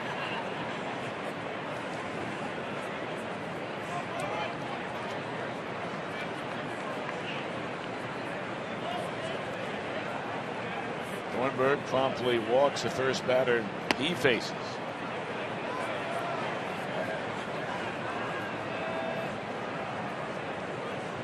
Oh, we're being told in that game in Montreal in 1999 that those grand slams occurred in consecutive innings. Oh, thank goodness you found that out. So there's your answer.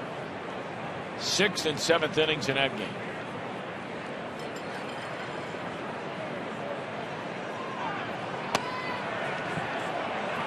No chance to throw out Bruce. Hey, the Brewers need to do a little work on holding runners. Maldonado throws about as well as anybody. Jonathan Lucroy is one of the best catchers around as well. And Jay Bruce is about halfway to second base by the time Maldonado, who decides to throw from his knees, realizing if he actually tried to get up out of a crouch, he'd have no shot at all. The Reds remain perfect. They have 2 stolen bases tonight. They are 16 out of 16 to begin this season. And it's good to see the Reds keep the pressure on. Yes. I mean, you got to keep your foot on the throttle right here.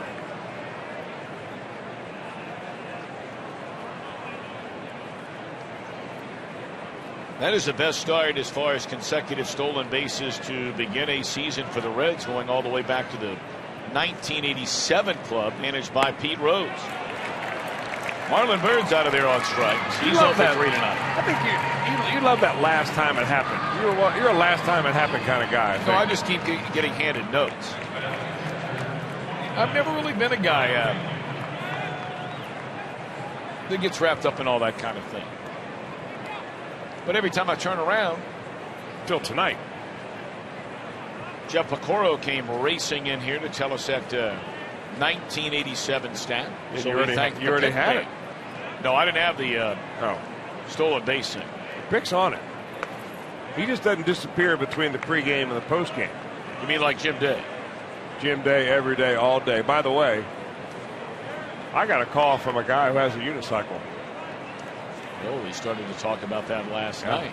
And we are going to do a tech talk with Jim Day. For those of you that weren't with us, Jim Day was quite an accomplished unicyclist. I wouldn't call getting on one and being able to ride it accomplished. But Jim, anybody, I mean, I don't know, Chris, how many kids you knew growing up that rode around on a unicycle. I didn't know any of them. Well, so if you can ride one, you're an accomplished rider. Well, you know, Jim, I only have accomplished experts on Tech Talk. Hopefully I could practice a little bit before we roll the cameras. No. No? No. I played the buffoon role before on TV. I guess we'll play it again. That's a balk by Thornburg. Well, he had Jay Bruce so far off. Bruce ran back to the bag, and there was a little twitch there, I think, by Thornburg, and that's what caused the balk. That's like a forced error. Bruce is way off, and he sees the shortstop Segura coming. and he like moved his hands before he stepped off with his right foot. So now a chance to add another run. 1-2 on Pena.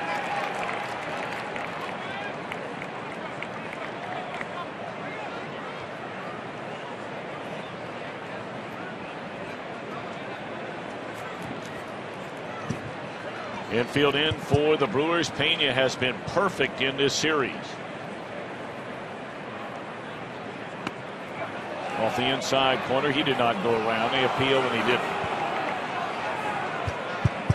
Pena last night, a walk, a run scored, a single, a sac fly to knock in a run, then another walk. Tonight, a walk and a single.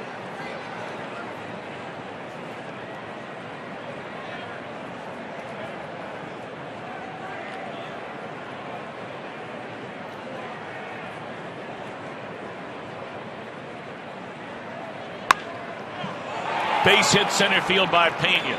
He is still perfect in this series.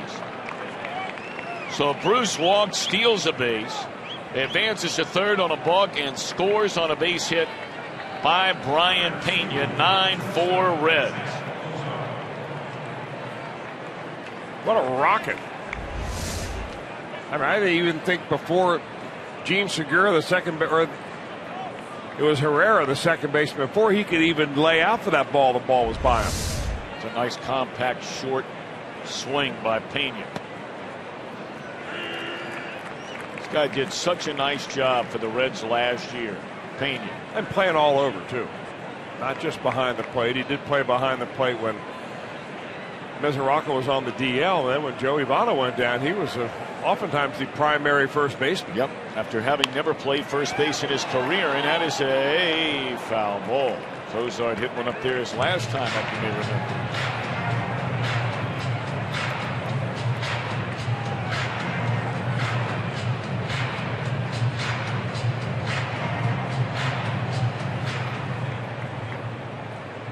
Been fun to watch these Reds bats finally come alive here in Milwaukee. 15 runs through 14 innings. All but one of their runs via the long ball last night, and that base hit by Pena, the first run the Reds have scored that was not on the long ball tonight. That's a nice stat you see up there now after an 0-2 count for Zach Cozart. And really what that shows is that he's not chasing pitches and making himself an easy out just because he's down the count. 4 for 11. It means you're fouling a few off. You're hanging in there. You're maybe getting the count to even, maybe even to 3-2 before you do some damage. It's all about laying off bad pitches.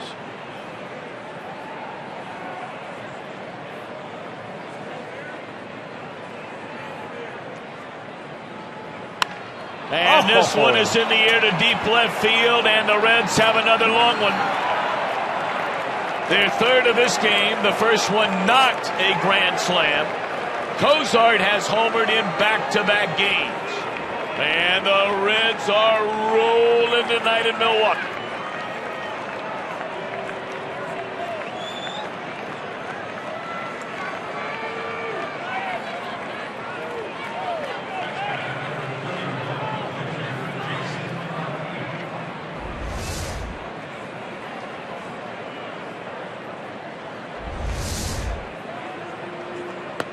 If Bernie Brewer wore a Reds uniform, he'd need a stunt double tonight.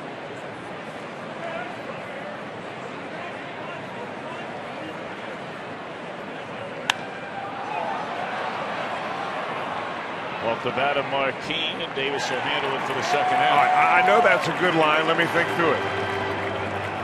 Bernie Brewer usually sits up in the Bernie's dugout, and when the Brewers hit a home run, they slide down. He wouldn't have enough time to get back up there. You're right. He'd have to have a double. He may be wearing out that costume of his, too. That's right.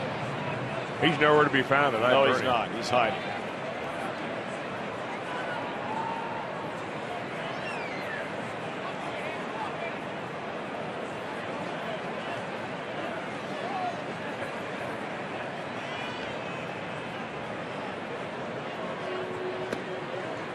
Brought up earlier, Cozart, and believe me when I tell you, Doing the Reds Hot Stove League show. A lot of times during the winter, Cozart's name and this Cozart topic, the shortstop topic, was the most talked about topic seemingly every week. Cozart hit 4 home runs all of last year after clubbing 27 the 2 years combined. He has 3 this year, and the season is 2 weeks young. Man, is he hitting the baseball. 3 more for the Reds. They lead 11-4.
Ticket offer of the year. You can get view level tickets for just $10 for this weekend series against the Cubs, and it happens to be the 25th anniversary of the 1990 World Championship team, and it'll be celebrated all weekend long. Just go to reds.com/FSOhio and use the code FSOhio15 to get your $10 view level tickets for this weekend. What a deal that is. Tom and Chris, earlier you were talking about Devin Mesoraco back with the club and being available to pinch hit. Perhaps this game holds up, they won't need him, but I talked to him before the game and he said he's slowly feeling better with that hip, and in the next couple of days he hopes to catch a bullpen, hopefully here in Milwaukee, if not back at home, but that remains to be the thing. Basically squatting and catching, still an impingement in the hip, but he says it is slowly getting better, which is good news. All right, Jim Day, thank you very much. 2 bolts in this game tonight for the Redlegs. Grand slams from Bruce and Frazier. Got a 2-run home run by Cozart. Brewers have 8 hits in 4+ innings against Marquee. They scored 4 in the 3rd. Well, Marquee's probably thinking, I really would just like to get through this inning, number one. Yes, he wants to go deeper into the ball game. He's only thrown 62 pitches.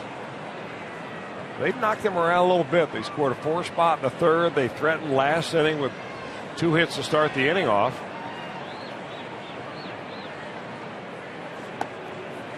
And I know that Brian Price would like to leave him out there to pick up a W, but a team W is more important than anything else.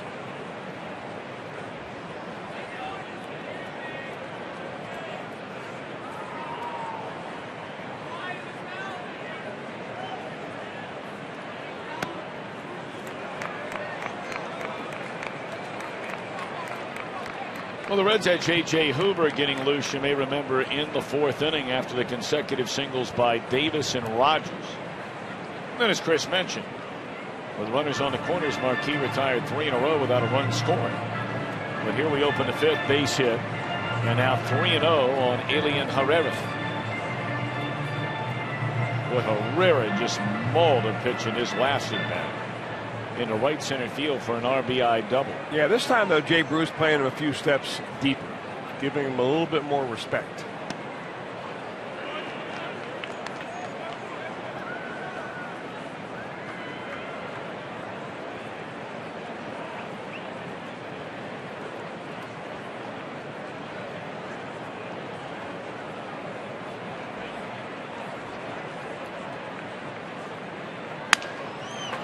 Votto down on one knee, slings it to Cozart, and they get the out there.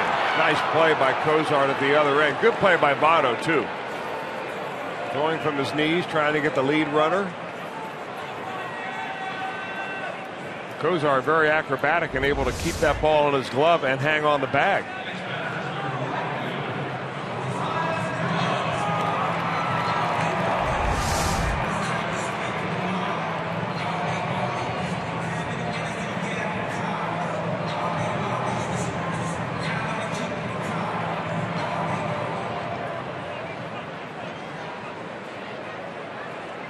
Ryan Braun struck out in the first inning, knocked in a run with a single in the third. And I tell you what, you look back on it now, and we even brought it up at the time. A rocket that nearly undresses Frazier at third, and digging hard for third, and successfully reaching is Herrera. Tell you what, Ryan Braun has hit some balls hard the first two games of this series. I mean, that ball got on Todd Frazier like right now.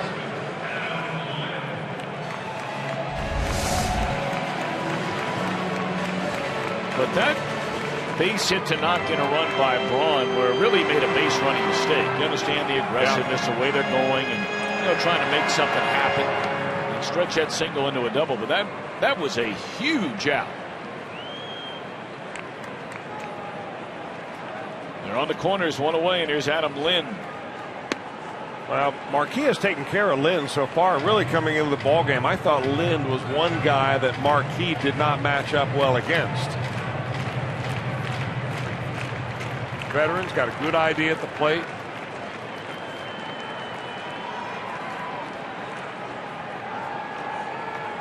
Got a long way to go in this one.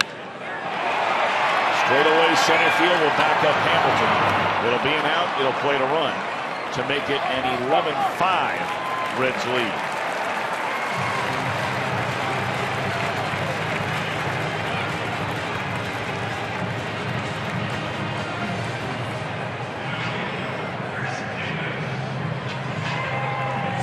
The Brewers did not have a base runner in the first two innings against Marquis.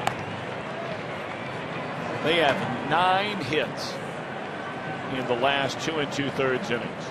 And that is why Hoover is set to come into this game.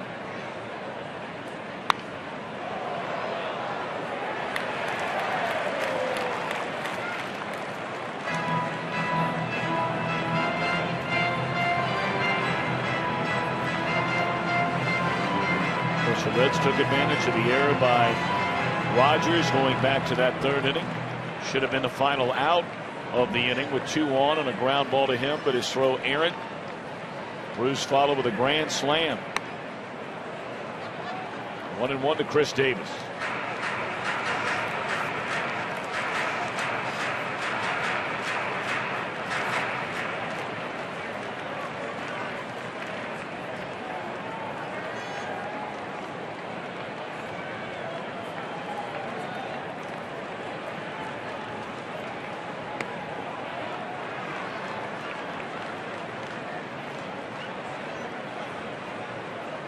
Two and one on Davis.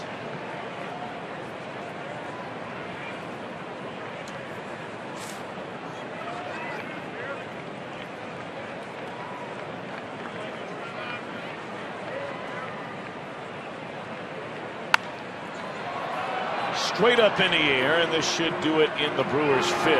Bruce squeezes it tightly. Milwaukee gets a run. The Reds lead 11-5.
Fox Sports in 2001, served as a pit reporter through the end of last season before not being able to continue this season due to his battle with cancer. Steve Burns was survived by his wife of 22 years, Karen, and their 12-year-old son, Bryson. We at Fox Sports Ohio send our prayers and deepest sympathies to the Burns family and the entire NASCAR community. He was just 56 years of age. And Tom and Chris, he was a guy that I admired because he did his homework. He was solid on the air, but he didn't take himself too seriously. He had great rapport with the drivers and the crews, and that really came across. And he's going to be a guy that's going to be sorely missed. And this ball will be missed off the bat of Joey Votto. Oh my goodness, is this guy on fire? Votto, his 6th home run of the year, 13th run batted in. And I mean, everything coming off of his bat right now is a rocket. And they've tried all different kind of ways to get Votto out. This is a curveball right here, and I mean, it caught a lot of the plate. I can't say it was a hanger. It wasn't around the waist, but it was above the knees, and he just waits on it and puts a great swing on it. Man. Well, you got to love this. Seeing Votto swing the bat like he is right now. We have not seen it with this kind of authority since 2012 before he got hurt. You're right. He had a good year in 2013. But it wasn't a typical vintage Votto year. 2012, blasting balls into left field, left center, deep. That ball right there, that's his hard to hit ball. I guarantee he'll say it after the game. I don't know if he can hit a ball harder than that. Very little trajectory. And that was a missile 3/4 of the way up from the wall to scoreboard in almost dead center field. And that gives Votto the National League lead in home runs. That ball stung by Frazier right at the third baseman. And that'll be his 2nd throwing error of the game.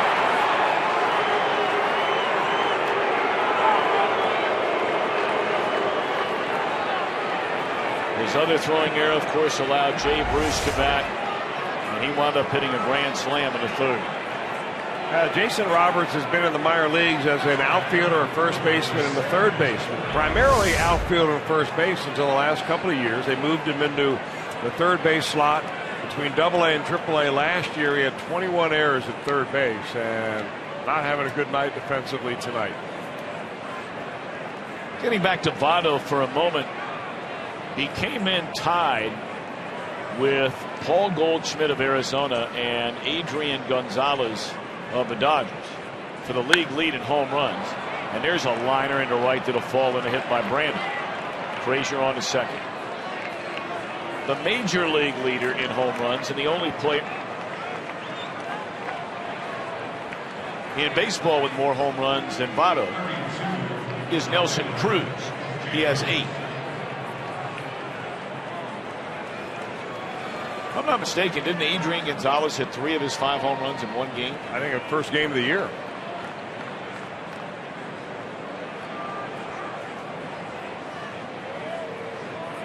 "12 runs, 10 hits for the Reds. And we are only in the 6th inning. Bruce with a grand slam tonight. He's also walked and scored.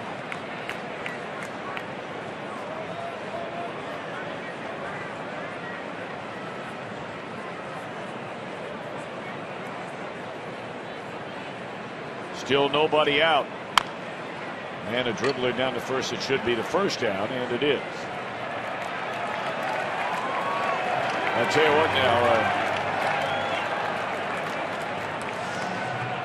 And look, we've all been there. I mean, I don't care what franchise you root for or work for or watch. Every franchise has been where the Brewers are right now.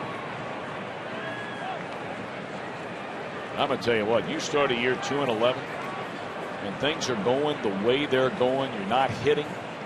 On a night where you finally do get some hitting, you're throwing the ball around. Your pitchers are giving up home runs seemingly every inning. Reds have hit a home run in each of the last 4 innings in this game. Well, the people that have followed the Brewers are thinking, well, you know, they made one last push last year to try to get to the playoffs and not maybe make some player moves to get older players out, younger players up, maybe make some trades to rebuild a little bit. They wanted to make one more push, and they had the whole Central Division wrapped up, really. They were in first place most of the year. Into center field off the bat of Bird, tagging and racing to the plate is Frazier. And that'll be a sac fly RBI by Marlon Bird to make it 13-5 Reds.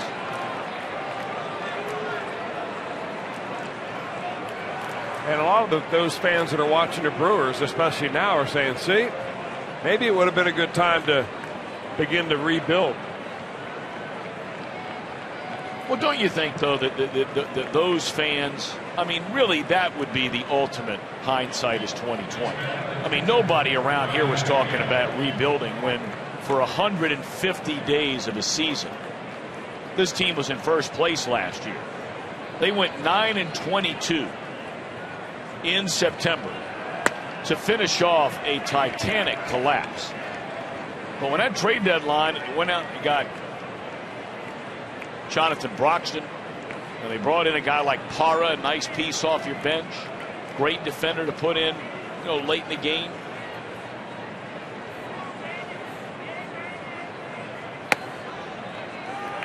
I mean, this franchise, they haven't won a World Series. You're right.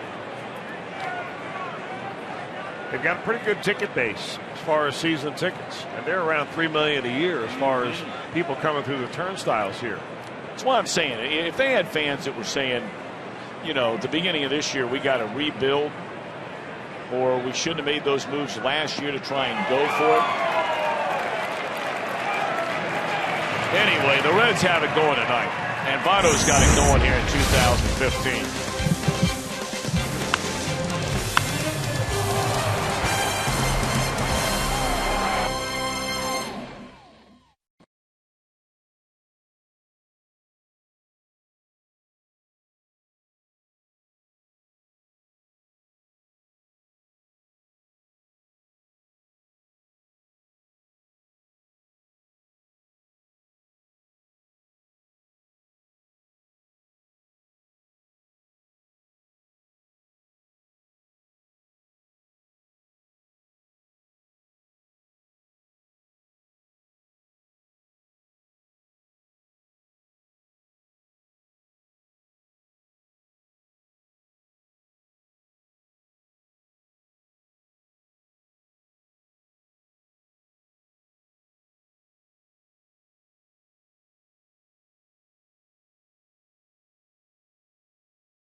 The 1990 wire-to-wire champions. You can see your Redlegs take on the Reds, or take on the Cubs in 90s throwback jerseys night, plus 30 of the 1990 World Series champs. Well, they'll be honored post-game on the field before a spectacular fireworks show.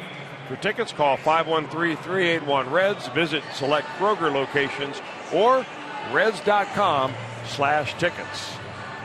25-year reunion of the wire-to-wire Reds coming up this Friday. Boy, what a weekend of baseball that's going to be. You know, I don't know if you've read as J.J. Hoover takes over on the mound for Jason Marquis. Reds leading here 13-5. Brewers bat in the bottom of the 6th inning. You know, they released the names of the players and the coaches that are coming back for this weekend. I was really surprised not to see Lou Piniella's name.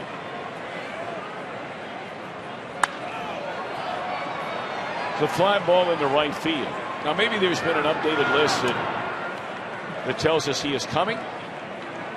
But I sure hope he's okay or his family's okay, because I tell you, baseball really misses Lou Piniella being a part of the game. Well, you're not kidding.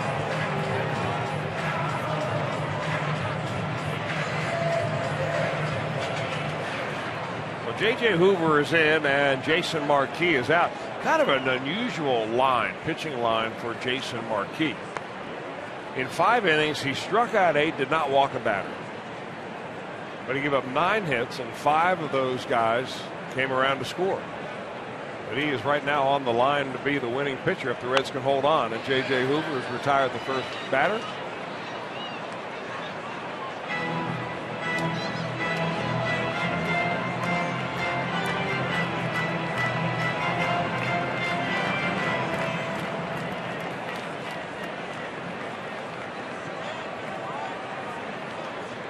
You know, Tom, you talked earlier about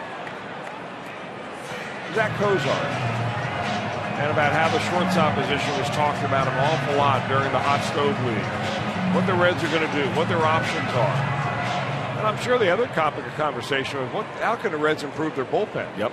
And no better way to do that is to look inside your own bullpen and say to some of those guys that are in there that are coming off a bad year, how about tightening it up a little bit?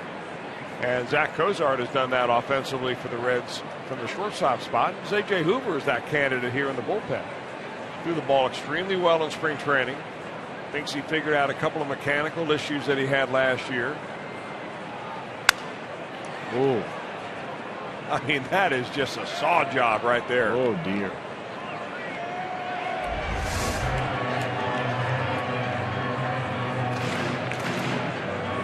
Man, you just cranking up the old chainsaw and coming right in there on him. Oh, man.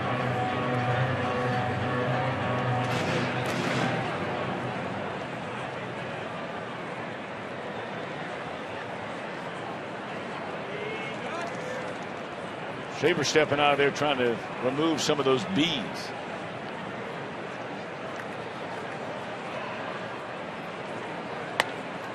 You know, you see a jam shot like that, you know, and we laugh about it or kid around about it. And I went back earlier this morning and I was reading that story about Ryan Braun. And it was May of 2013 in a game against the Cardinals when he got jammed on a pitch just like that. And as the story went on, Braun talked about how when you're a baseball player, that will happen to you hundreds of times.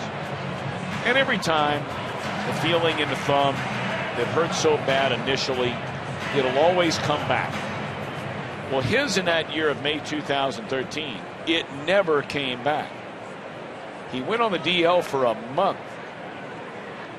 When he came back, it was still hurt. That ended up being the season where Braun was suspended for the final 65 games. He came back last year, had a monster first half. Very, very good. And then he had a brutal second half as Hoover walked Schaefer with 1 out here in the inning. And underwent very, very serious treatment for that thumb the entire winter, this winter. And so, you know, it goes to show you sometimes, and we talk about it a lot, when a player fouls a ball off their shin or their knee, and you know how sometimes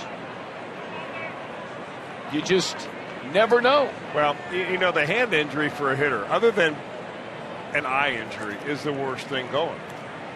And how many times have you seen a great prospect coming up and he gets hit in the hand? Austin Kearns comes to my mind as a guy that never really got back on track after he injured his hand.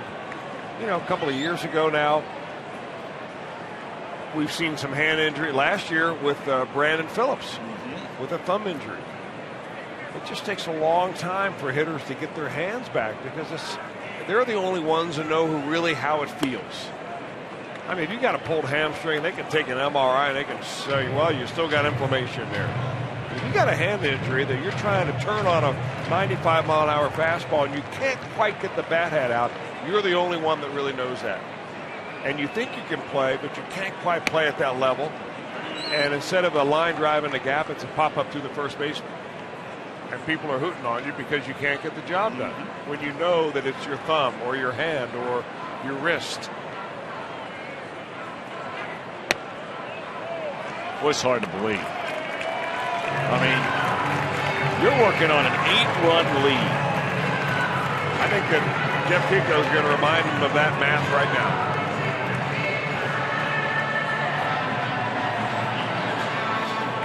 I mean, the only way you're going to let a team back in it is you're going to put base runners on with walks. Following each and every Reds game right here on Fox Sports Ohio, please stick around for Reds Live, brought to you by Performance Kings Honda. We will break it all down. Brian Giesenslaw, Jeff Votto, Jim Day, Chris Welsh, and company standing by tonight.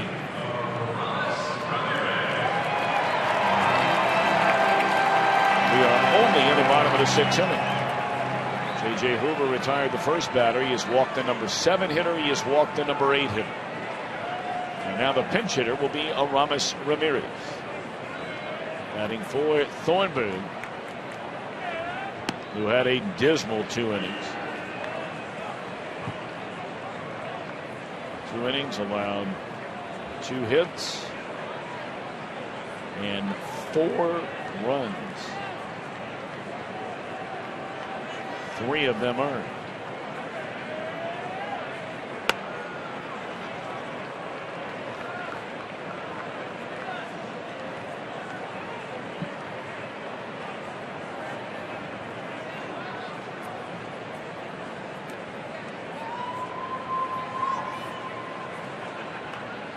One and one. Ramirez had a pitch to hit right there. Off to a very slow start this year is Aramis Ramirez. Batting average at 130. Without a home run, 2 runs batted in.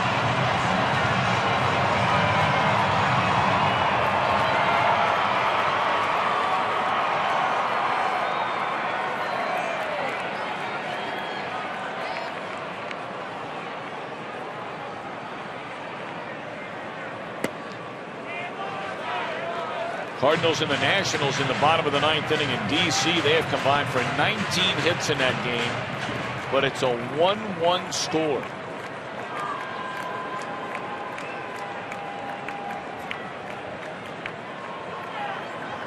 Two and two on Aramis Ramirez, and there's a base hit into right field. They will wave around the runner, and that makes it 13-6. And there's still a long way to go in this game.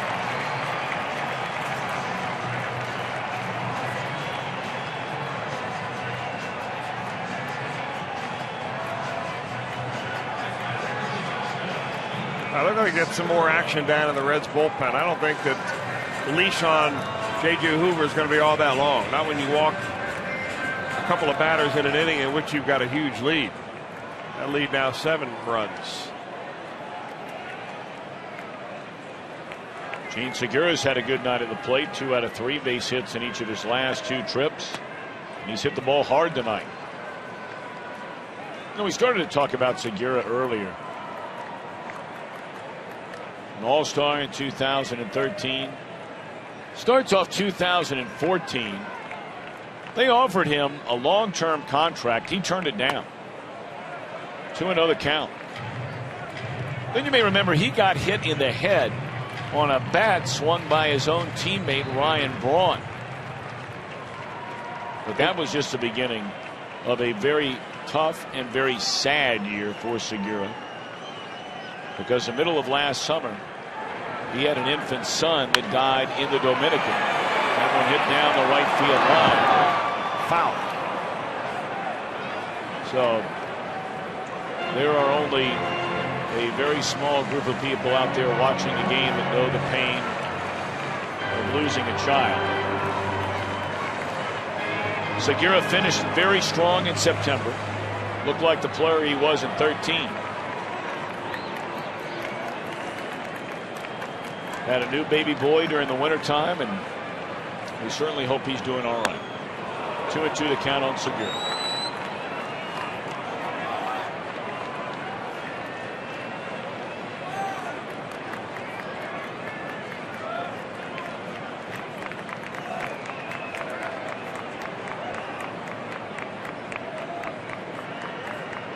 Big pitch right here for JJ. He needs an out. 3 straight Brewers have reached. Walk, RBI single.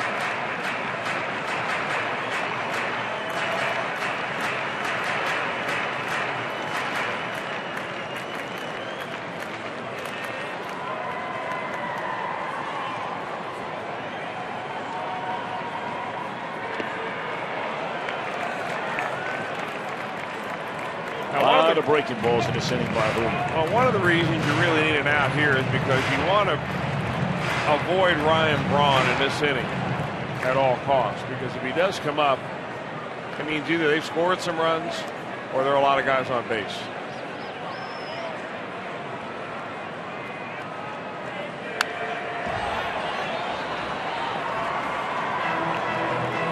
Well, double barrel action down in that Reds bullpen now. Hayden Hop, the right-hander. Manny Parra, the left-hander.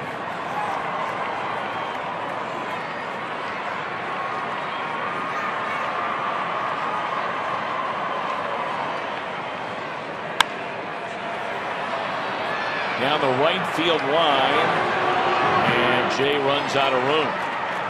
An extended at bat here for Segura.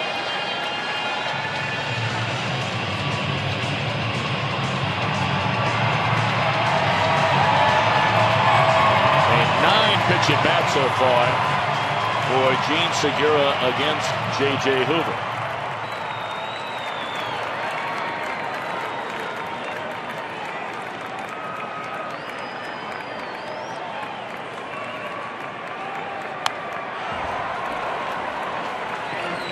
A 10 pitch at bat.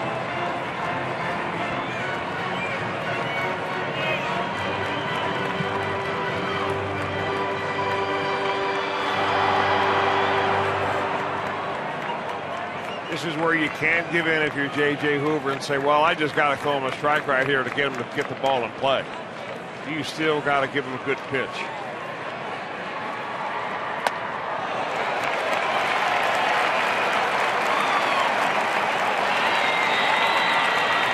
And now, barring a double play, Braun will bat in this inning.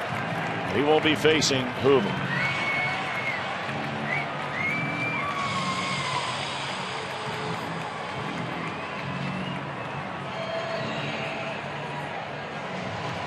J.J. retired the first batter in the inning. The next 4 reached consecutively, 3 of them on walks. This will be our Skyline Chili call to the bullpen. Reds lead 13-6, but the Brewers making some noise.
authority of the Cincinnati Reds and may not be reproduced or retransmitted in any form. And the accounts and descriptions of this game may not be disseminated without the express written consent of the Cincinnati Reds. 13 runs, 10 hits for the Reds, 6 runs, 10 hits for the Brewers, but only 1 out, and the Brewers have them loaded here in the bottom of the 6th inning. As the Reds bring on from their bullpen, looking for a ground ball. Burt Badenhop. Over 1/3 of an inning, 1 hit and 3 walks.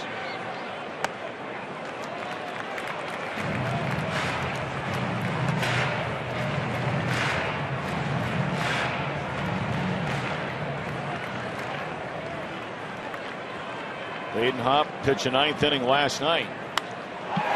Gave up a home run, and he has just given up a grand slam.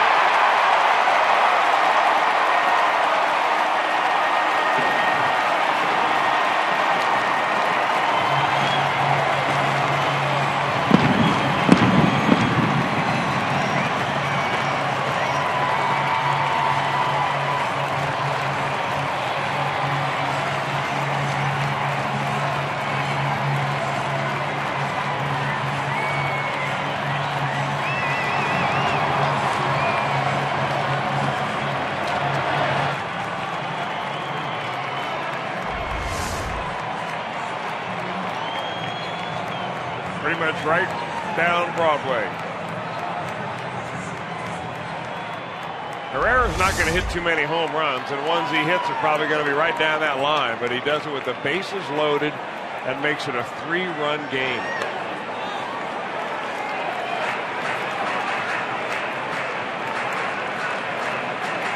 Badenhop has faced 5 batters in the last 2 games and given up 2 home runs. One to Ryan Braun here last night for the Brewers' only run.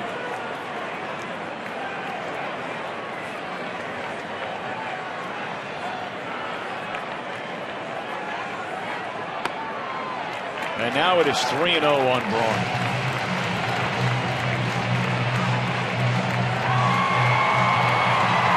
It was 13-5 Reds when this inning began.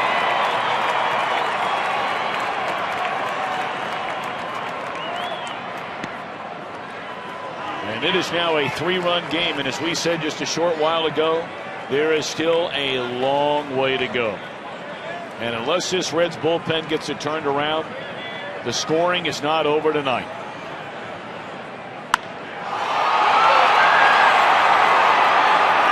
Bruce will have room.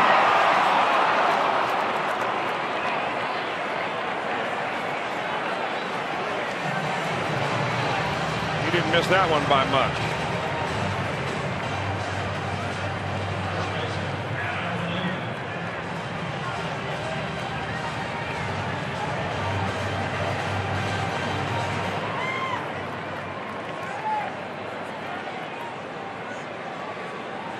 This was a Brewers team coming into this series that had hit a total of 3 home runs.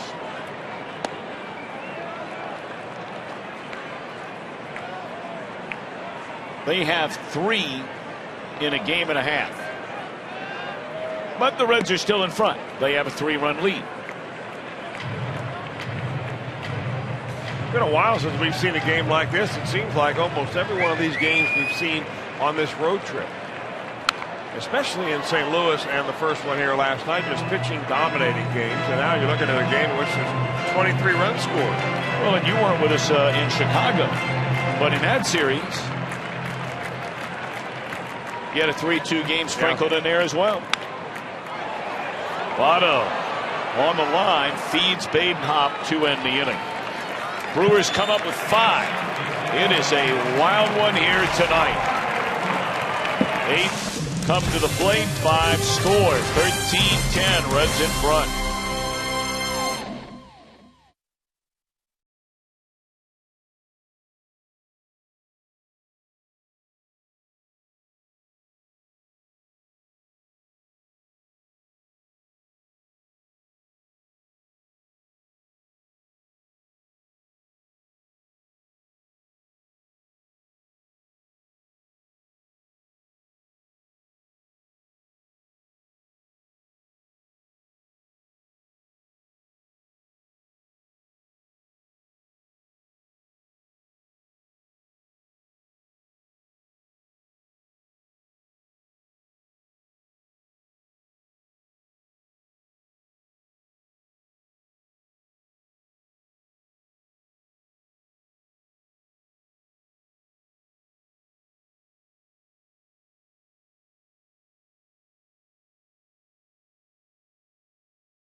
One tonight. Jay Bruce, a grand slam in the third inning. Todd Frazier, a grand slam in the fourth inning. And in the Milwaukee sixth, Alien Herrera, a grand slam. 3 of them in a single game. Actually, 3 of them in 6 full innings. Well, you got to tell me the last time. No clue. You got your crack staff working on it? Oh, yeah. That's a big staff, let me tell you. Well, a new pitcher out there is Neil Koch. You may remember him, former White Sox pitcher. Pitched a few years with the Cubs as well. Last couple seasons with the Texas Rangers. This guy's been around forever.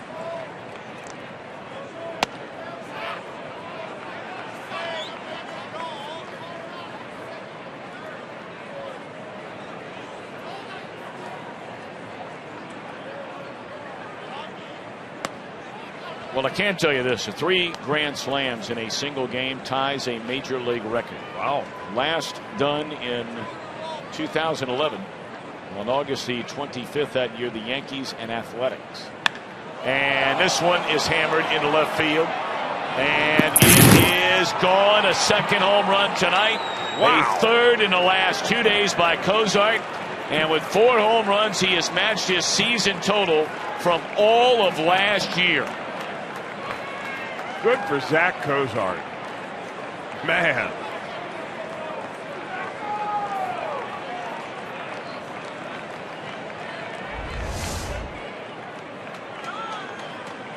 Guy just looks like a completely different hitter this year. You know, hard work, positive attitude, pay off. You're right. And as we've talked about so many times, there's not a guy on this team it's easier to root for.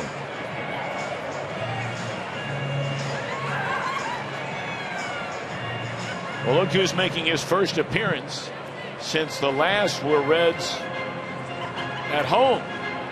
And that is Devin Mesoraco. He is batting for Burke Badenhop. Badenhop goes 2/3 of an inning, a hit, a run.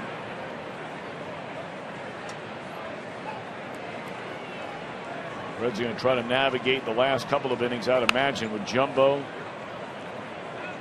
Perhaps Cingrani or Parra, one of the two, and then, well, get it to the big man. You're right.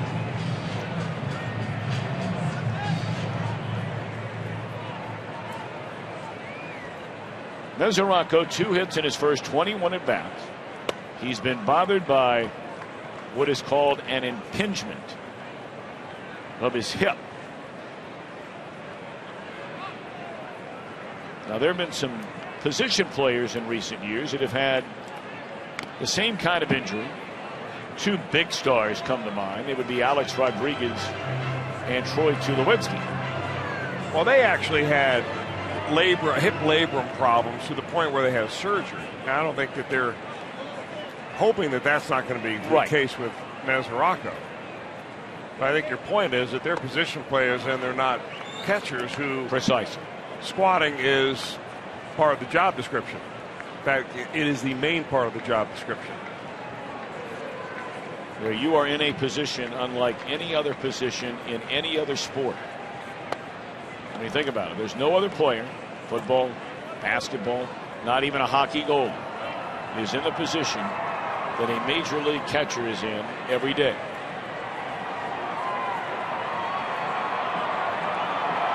And 2 on Devin.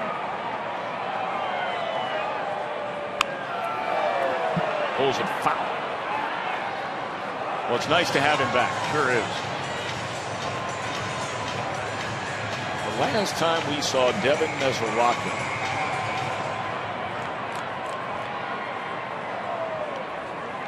was as a pinch hitter in that Sunday game against the Cardinals. The final home game of the opening homestand of the year, and there's a walk. So Mesoraco aboard here in the 7th inning.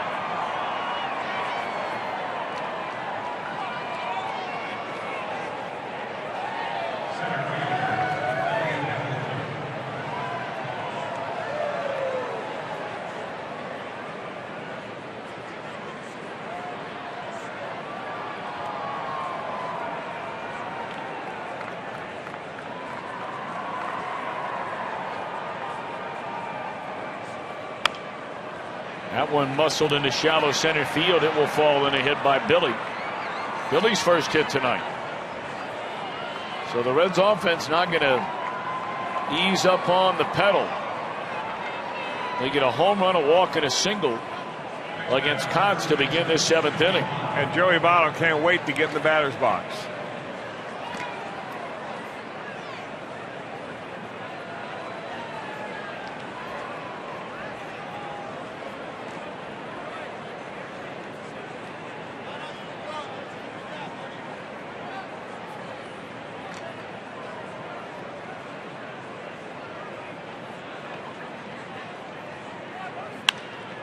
Votto sends one into left field. This one will stay in the ballpark. Tagging and coming hard down the line. Boy, he looked good running there, did Devin Mesoraco. He sure did. That was just something I was looking for, Tom, to see if he showed any indication of having some pain in his hip, you know, by running the base pass. They didn't pinch run for him. He ran very hard from second to third and got there pretty quick. The scouting report on Davis. Teams will run on him regularly in left field.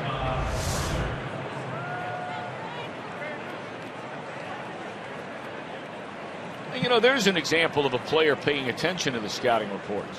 Mesoraco was not in the lineup tonight. He wasn't here the first day in when they go through a lot of these things, but clearly was brought up to speed.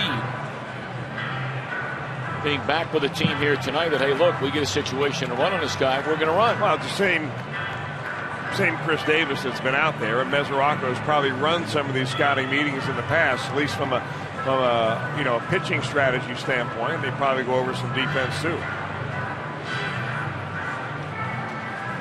So the Brewers are going to make a change on the mound with Frazier coming up.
Where both teams scored 10 or more runs, and that's already the story here tonight.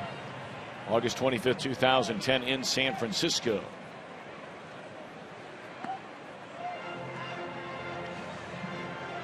Jeremy Jeffress comes on from the Milwaukee bullpen. He was in 32 games for the Brewers last year. Actually a combination of games with the Brewers and the Toronto Blue Jays. Originally property of the Brewers. Ended up going to Kansas City, then Toronto, now back with the Brewers again. Hard thrower, not always a good control. So he's got a chance to put you on base. In fact, he's pitched in 7 ball games, 6 innings overall, and he's walked 4 batters. Been a big night for Todd Frazier. 2 out of 3. A home run, a walk, 4 runs batted in. Hit that grand slam in the 4th inning, the first of his career. And he has scored 3 runs. Infield in, 2nd and 3rd, 1 out. It's got a chance to be a career night here for Frazier. He's thinking the same thing. If Jeffress would just put one of those fastballs center cut.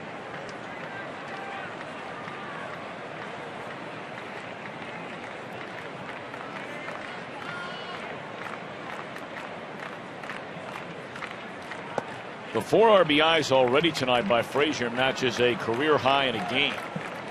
Ironically, he last accomplished that in August of last year against these Brewers, right here in this ballpark.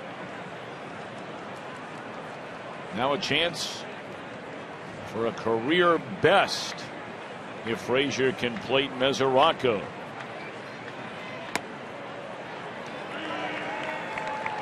Well, you can rest assured you brought up before the Grand Slam to be ready to hit that fastball. Frazier will come out of his shoes Right. on this 3-1 count if it's a fastball. When you're facing a guy throwing 96, you don't have to swing hard. You just have to swing quick.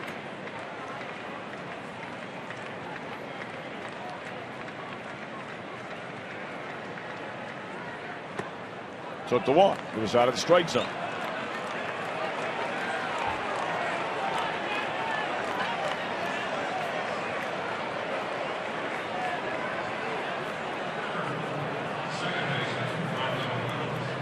Now, if you're wondering, has any team ever hit 3 grand slams in a single major league game? It has happened one time.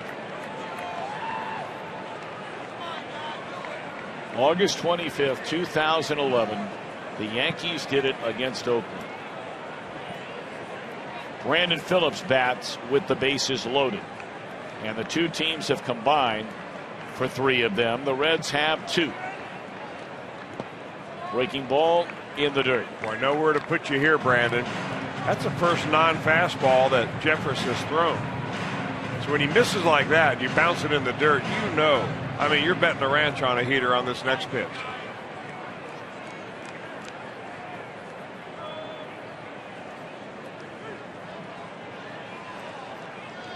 Bases loaded for Brandon Phillips. 1 out. Bouncing ball, and that'll get it done. 2 more runs for the Reds, and it is a 16-10 game. Phillips his second hit tonight. First 2 RBIs.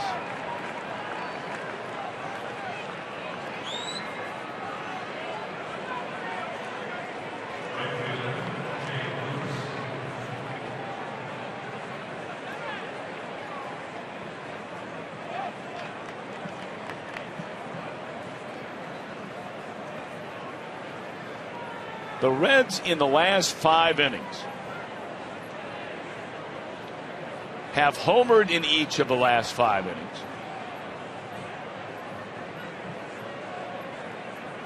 They've gone 4-4-3-2-3 runs scored. Boy, where were some of those runs in St. Louis, brother? 6 runs last night, 16 tonight. Don't you think Mike Leake's not asking that same question? What about Johnny? Oh. Johnny might be asking that question right now. Hey, don't forget about me tomorrow.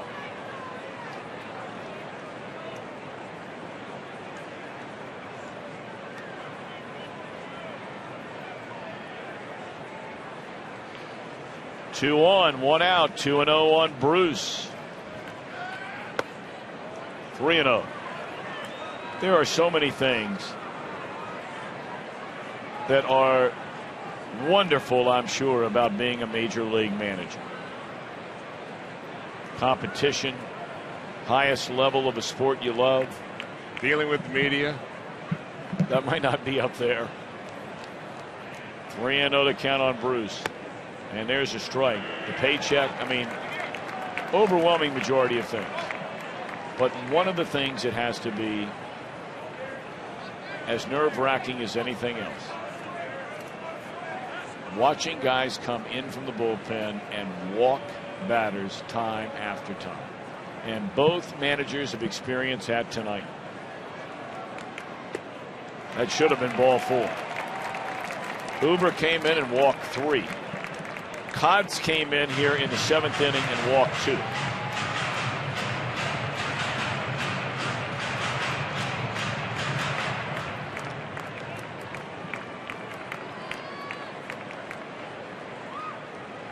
3-2 on Jay Bruce.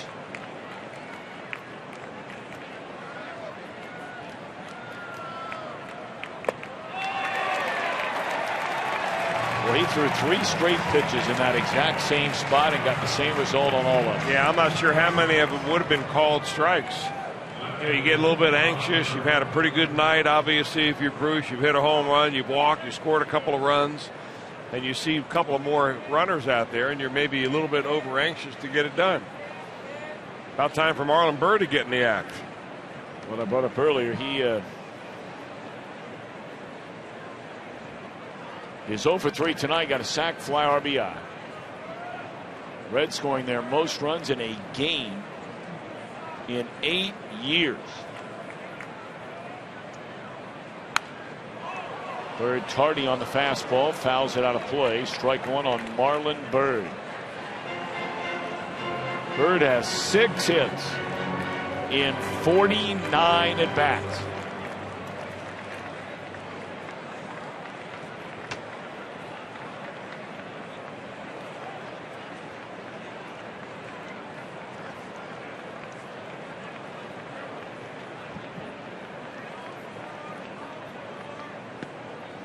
Pretty good breaking ball right there. That'll lock you up after seeing it at 96. They've always thought that Jeffress is a guy that can be an impact pitcher. He just has to be able to figure out how to control that fastball. He's got plenty of arm.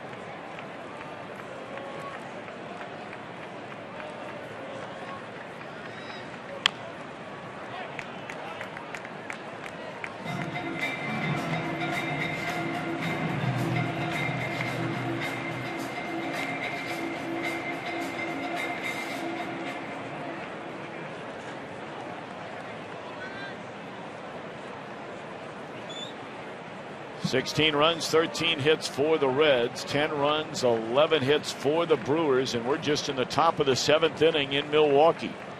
2 on, 2 out. 0-2 on Marlon Byrd. And he's hit on an 0-2 pitch with a fastball. Oh my goodness. And now another chance.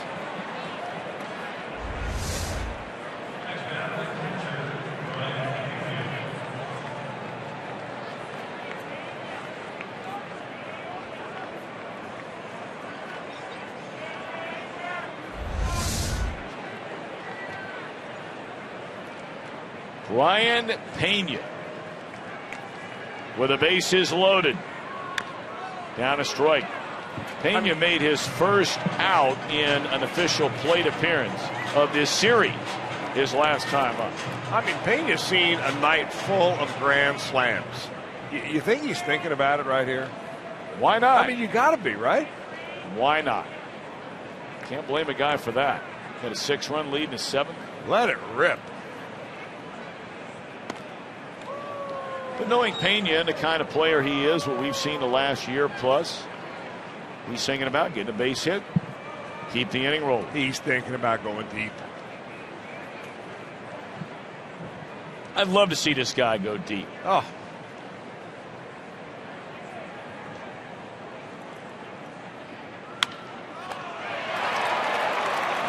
That will end the inning.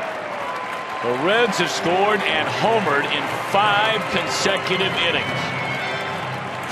And they lead by 6. The bullpen has 9 outs to get.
book that.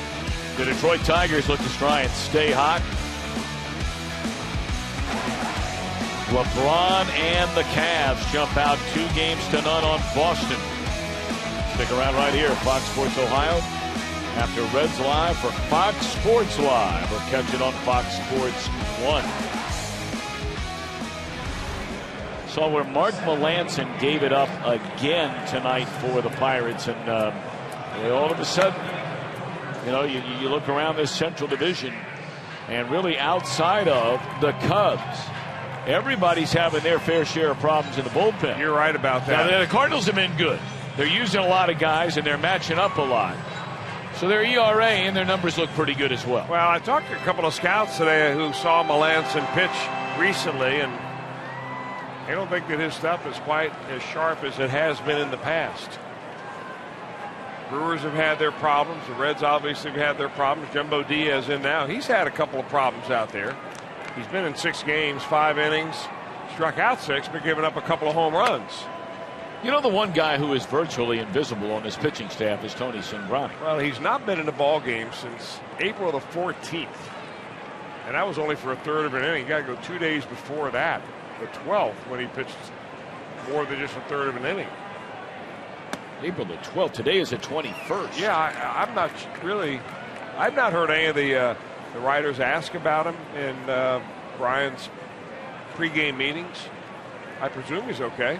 Just hasn't been a situation to use him.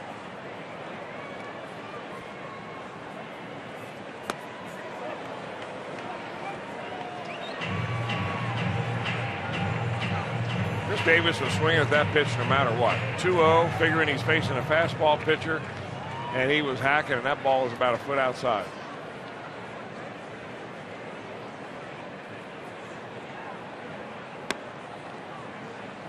Three and one on Davis. Well, we saw this from Hoover in the last inning. Comes on with a huge lead, and Hoover promptly walked 3 batters before being taken out of the game. The former Red, what a great job he did in a Reds uniform. Jonathan Broxton throwing in the Brewers bullpen.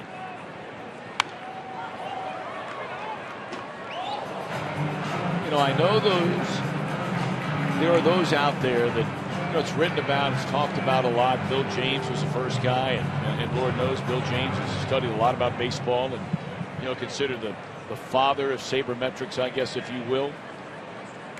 And it's frequently debated about, do you pay relievers? Is it worth paying relievers big money, or a closer big money?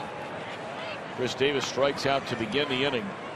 But Chris, we have seen in the first 2 weeks of this season, it's not the closer spot, but having a shut it down 8th inning guy.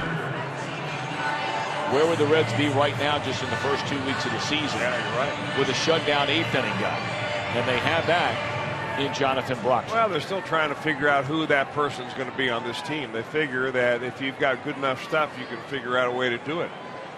They did have 2 acquisitions over the winter that made the ball club out of the bullpen. Kevin Gregg and Burke Badenhop. And so far, mixed results on them. So I think right now it falls on to Jumbo Diaz and maybe Tony Cingrani, although we have not seen a whiff of Cingrani in more than a week.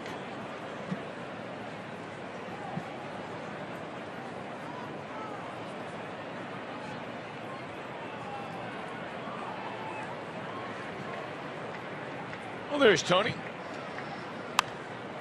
Swinging a foul ball out of play, and on Jason Rogers, hits 1 and 2.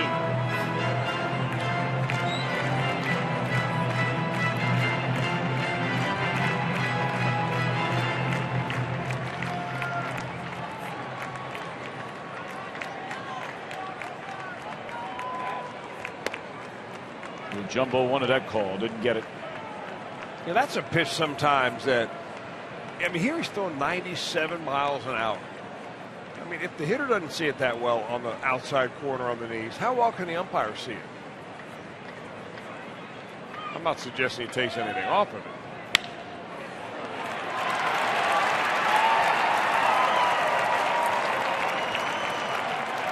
I just suggest sometimes when you throw that hard, and Aroldis Chapman is a victim of that a lot. I think where umpires, he throws so hard, the umpire doesn't see the ball, so he doesn't call it a strike.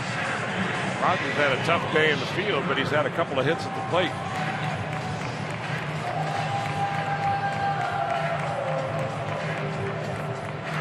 So the inning continues now for Logan Schaefer. I'd say the bottom part of this Milwaukee batting order has had a very good night tonight. Rogers in a 6-hole, 2 hits. Schaefer, a single, a walk, 2 runs scored.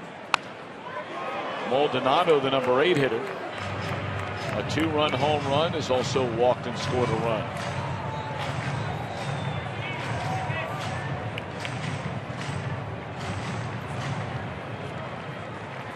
Pretty quick bat right there, turn on a 96-mile-an-hour heater and pulling it foul.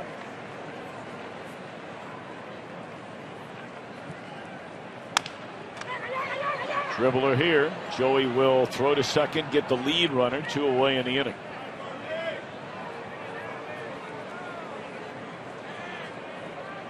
So now it'll be Maldonado.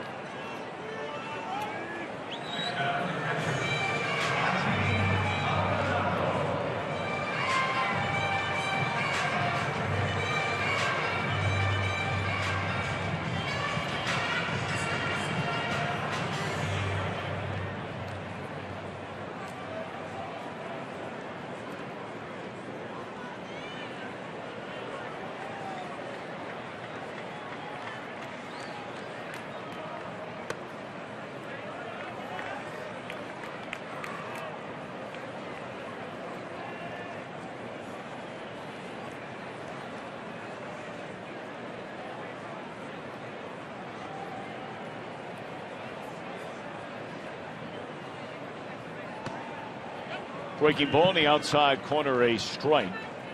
Washington in 10 innings beat St. Louis tonight by a final count of 2-1. Barrett over Villanueva. That was a 1-1 game. That was a Yunel Escobar home run in the bottom of the 10th that did it. Oh, deep left center field.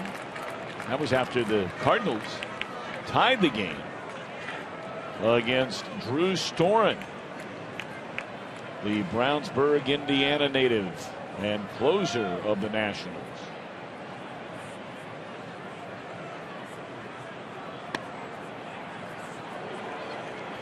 Told you the Cubs beat Mark Melancon. Cubs scored 1 in the 7th, 1 in the 8th, 3 in the 9th against Melancon, who walked 2 batters and gave up 3 hits.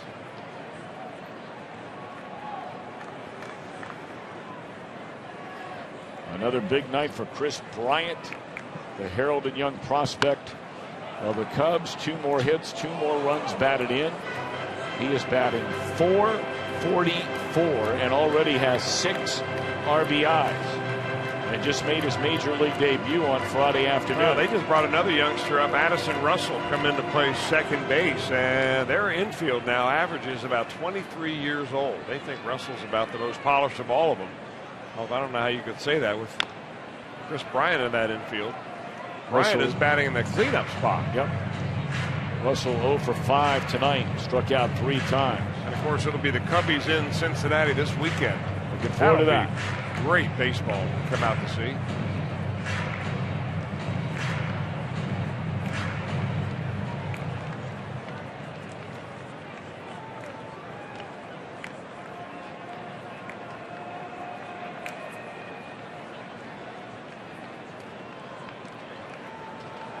Two. Struck him out. So it's a solid inning there by Jumbo Diaz. Allows a hit, gets a couple of strikeouts. We're on our way to the 8th. Reds lead 16-10.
He will lead things off in the 8th inning.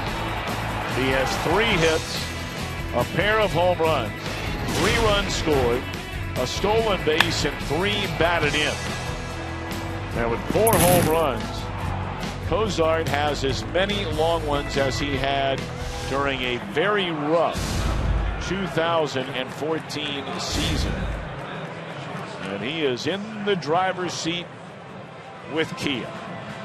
Look at those numbers. I would imagine for Zach Cozart, the only thing more difficult than going through the season last year is trying to explain to Jim Day in the postgame show what he's doing different this year. Because he's still preparing, trying to be in a good hitting position before he's putting the barrel on the ball.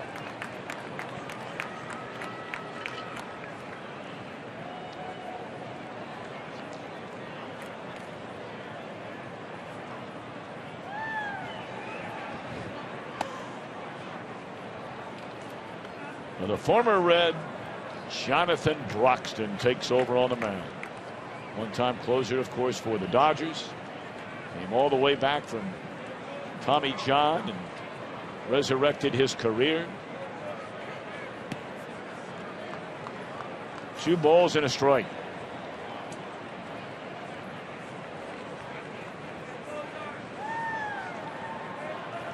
Slow start to this year as well for Jonathan Broxton. Mountain of a man.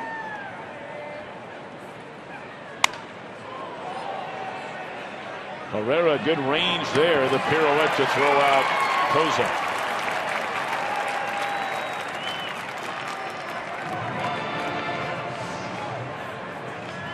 He's had a pretty good night. They just brought him up.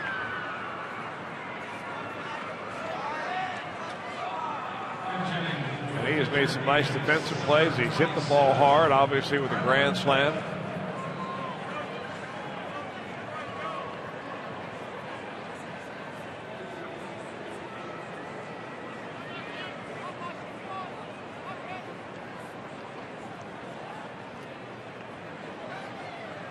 Brennan Bosch now to bat for Jumbo Diaz.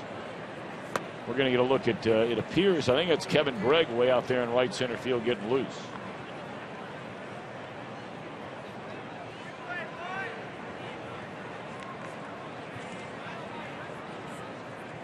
We've seen Devin Mesoraco return to the Reds tonight. Came on as a pinch hitter in the 7th inning, walked, wound up scoring a run. Saw him run well on a tag up play, advancing 2nd to 3rd on a fly ball to left. But the story tonight, undeniably, unquestionably, the Reds offense. A grand slam by Bruce in the 3rd. A grand slam in the 4th inning by Frazier. A 2-run home run by Cozart in the 5th. A home run by Votto in the 6th. A home run by Cozart again in the 7th.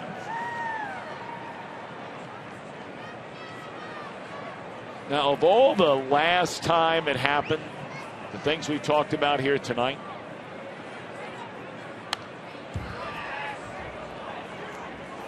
another interesting question is, when's the last time a Reds team homered in 5 consecutive innings, which they have done here tonight? You know, we're overloaded with so many stats, and we were joking around about it earlier, but when you see some things that you just never see. I mean, it's one thing to get 10 runs in 2 or 3 games in a row, and obviously that's rare. But it's really rare to hit a couple of grand slams in a game. It's really rare to homer in 5 straight innings.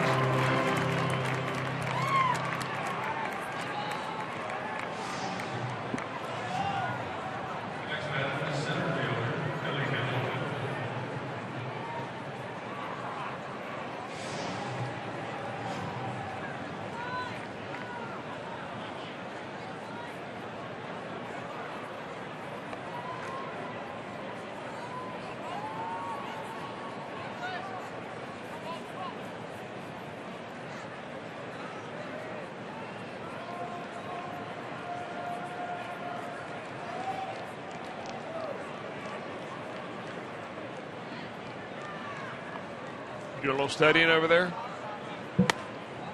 Well, when Rob Butcher, the director of media relations for the Reds, puts together a media guide that is, nearly 475 pages. 6 pounds. I measure it by pounds because of the baggage fees I have to pay.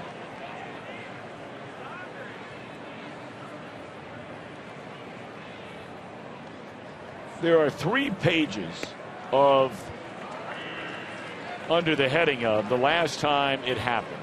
And you have them by the team. You have them by individuals. You have them, in some cases, by your opponents. So, in other words, the last time a player hit for the cycle against the Reds. You can find that in here. And you would think everything known to man filing through these columns would be in there. I mean, stuff you'd never think of. Turn 8 double plays in a game. 8 double plays in a game. That's in here. Reds did it in 1955. And we're still hunting around for a home run in 5 straight innings.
'25-year reunion of the 1990 wire-to-wire World Series champions. It'll be the Reds and the Cubs that night. 30 of the 1990 World Series team will be honored after the game, right before the fireworks. It's all brought to you by Frisch's Big Boy. Come on down this weekend.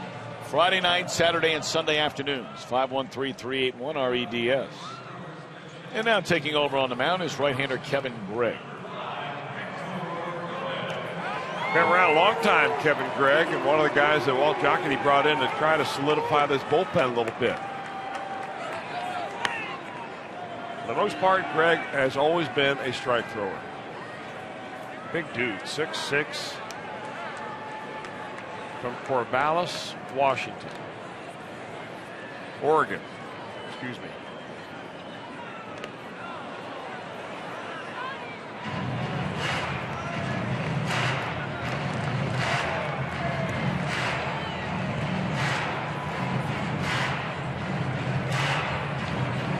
And you know what? I failed to mention a moment ago, and I don't want to hurt anybody's feelings because I really like these guys. The guys that work in the Reds media relation department.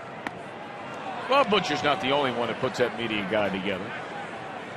Larry Hearns, Jamie Ramsey, and others also help put together those 475 pages. It's a thorough book. I mean, you can find, I know you're a little disappointed because you can't find the one stat you're looking for. I'm the not last disappointed time by the it. Reds homered in 5 consecutive innings. Well, apparently Jamie Ramsey is watching our telecast tonight. Perhaps he could dig up that information. I'm going to be up all night worrying about that. Because he has nothing else to do apparently right now. Well, maybe you've just given him a little assignment. He needs a lot more than that. One away in the inning, and here's Gene Segura. Well, Jumbo win an inning. 1 hit, 2 strikeouts, no runs.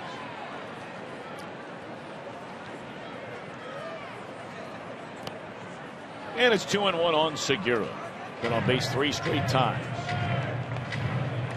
Striking out, leading off the Milwaukee first. A double, a run scored, a single, a walk, and another run scored.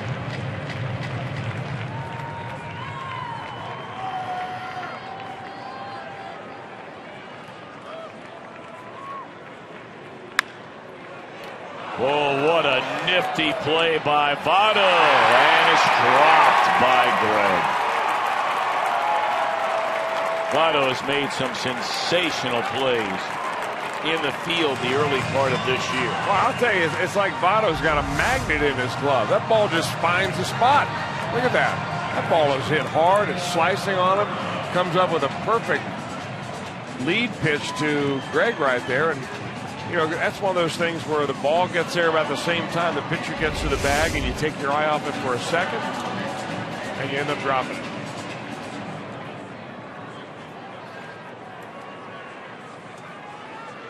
How'd they score that? I mean, I would assume it has to be an error on Votto. I mean, on Greg. They throw, like you said, it's right there.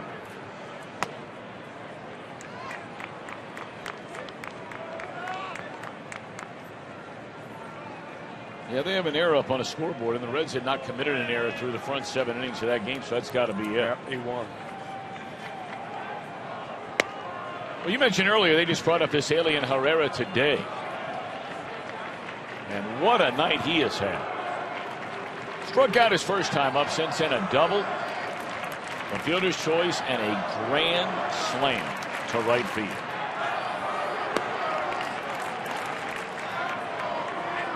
That's taking advantage of an opportunity right there. Well, Scooter Gennett, you know, we talked about Lucroy and Gomez earlier, and then Jim Day reported on that freak accident where Gennett, their regular second baseman, cut his hand reaching for body wash.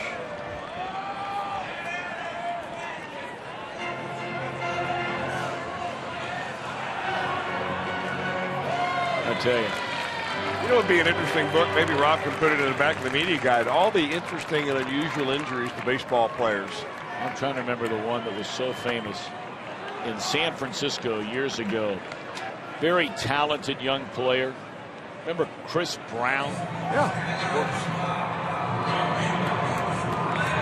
2 away in the inning after the strikeout.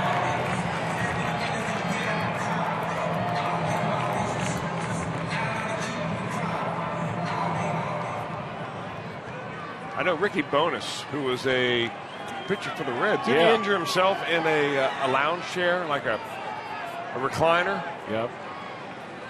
In the Reds clubhouse? I'm bowling to right, and this will end the inning. So, Greg, a solid job tonight.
have through the end of our post-game show. It's our first view-level ticket offer of the season. You can get view-level tickets for just $10 for this weekend series against the Cubs.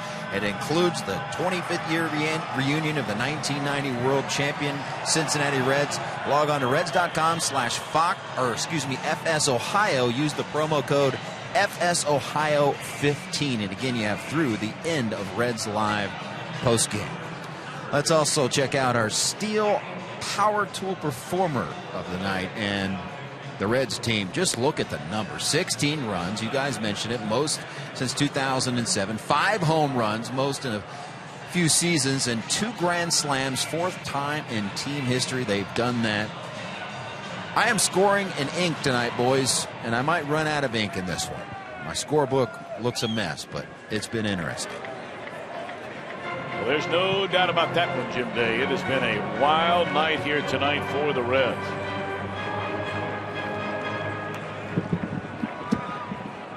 Take a look at that.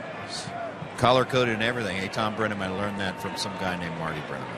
Well, you know, it's interesting. You know, you always learn from somebody. I remember when I started announcing Reds games with Johnny Bench back in 1988. And I was keeping score in pen. And he said to me, that is not a good idea. And I said, why not? He said, because sometimes teams will change the lineup. And all of a sudden you're using a whole new scorecard, whatever the case may be. I'll be darned if that night that's exactly what happened. Or you make a mistake, you know, scoring sometimes. Game like tonight, it's easy to do.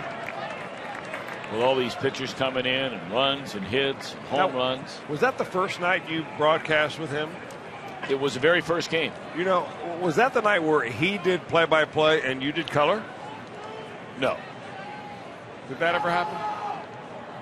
Well, Johnny liked to talk a lot, so it might have seemed like he was doing play-by-play.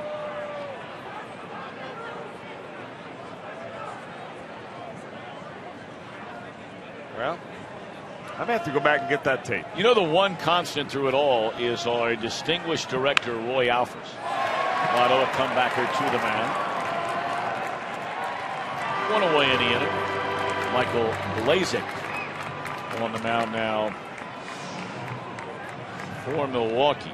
Roy Alfers was our producer and director in those days of Reds baseball when the home of the Reds was WLWT Channel 5. He might remember it as you making your debut as a color commentator. We'll have to have that discussion maybe over a coffee or two.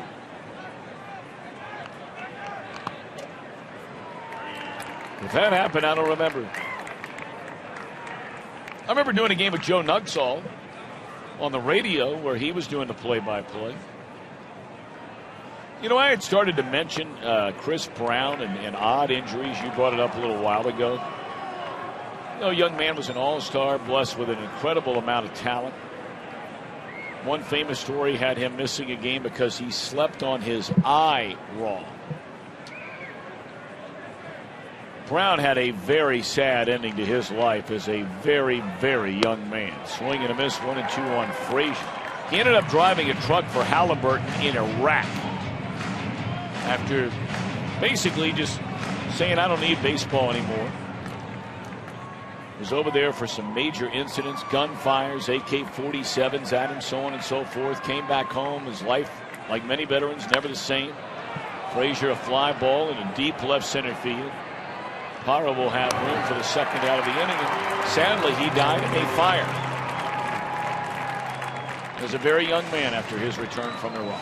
Well, we were before that wondering about the Reds and how many consecutive innings they had hit home runs. I did get an email from someone who has looked it up, and in 1999 the Reds had home runs in 7 consecutive innings against the Philadelphia Phillies. And Milwaukee has done it in 6 consecutive innings. They did that back in 1953. Thank Kevin Manley for that. Absolutely right. Bouncer to the mound, and the inning is over.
Reds baseball on Fox Sports Ohio, brought to you by your local Toyota dealers, proud sponsor of the Cincinnati Reds. We get you ready for Reds action 30 minutes before the start of every game right here on Fox Sports Ohio with Reds Live. It's presented by Ray St. Clair Roofing. Tomorrow it gets underway at 7:30 to get you warmed up for you-know-who.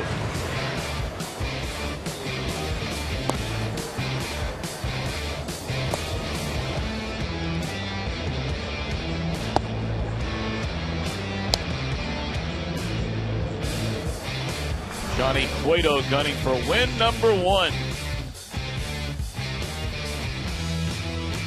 Despite that minuscule ERA, and Jimmy Nelson off to a very good start. A win, a loss, and an ERA even better than Johnny. So we get a look tonight at Aroldis Chapman. He was so busy, you may remember, to begin the year, pitching seemingly in every game. But then all of a sudden the Reds had gone on this road trip where they have infrequently led. And the last time he pitched was that 3-2 win a week ago tonight, when he went an inning to get the save in a 3-2 decision over the Cubbies. Well, the Reds have to feel good about the efforts tonight by Diaz and Gregg out of their bullpen, even though they came in working on a 6-run lead, but both threw the ball well. Adam Lind leads it off in the Milwaukee 9th inning. Well, they threw strikes, and the only pitcher in this ballgame that did not throw strikes who gave up a walk was J.J. Hoover, who gave up 3, and they ended up all coming around to score.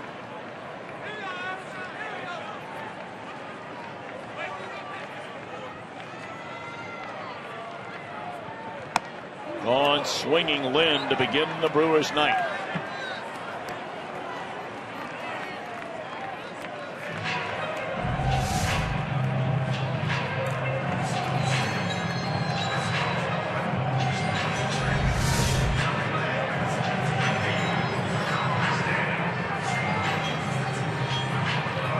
Marquis is in line for the victory despite giving up 5 runs in 5 innings tonight. It would be his first win as a Red. Fires in line for the loss. And it would be 12 losses out of 14 games for the Brewers to start the season. I mean, Ron Ranick's got to be looking at this scoreboard thinking, is there another way we can lose a game that we haven't invented yet?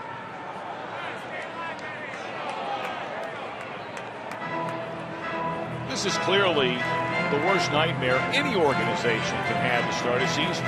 Especially as good as they felt about this ball club coming out of spring training. I mean, there was a lot of optimism.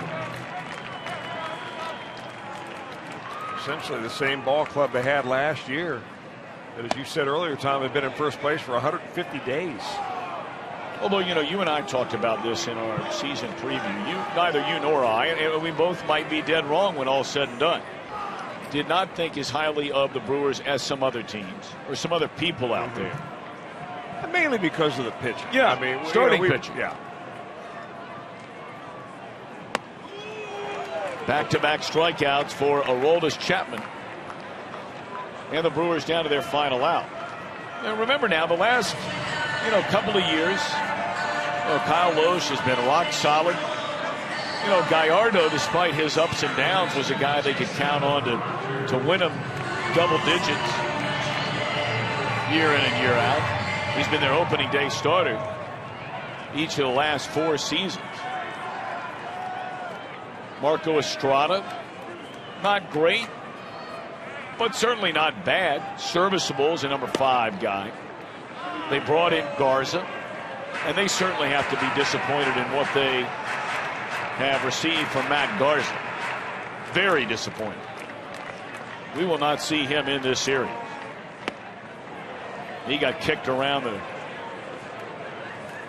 the day before the Reds arrived. That was on Sunday against the Pirates. Nelson off to a good start this year, but everybody else had a tough go of it so far. Found out a play by Rogers, and the Brewers are down perhaps to their final strike of the night.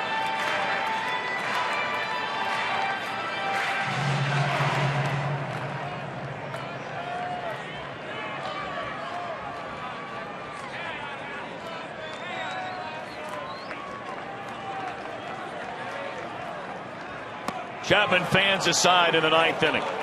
And the Reds have put together back-to-back wins for the first time on this road trip.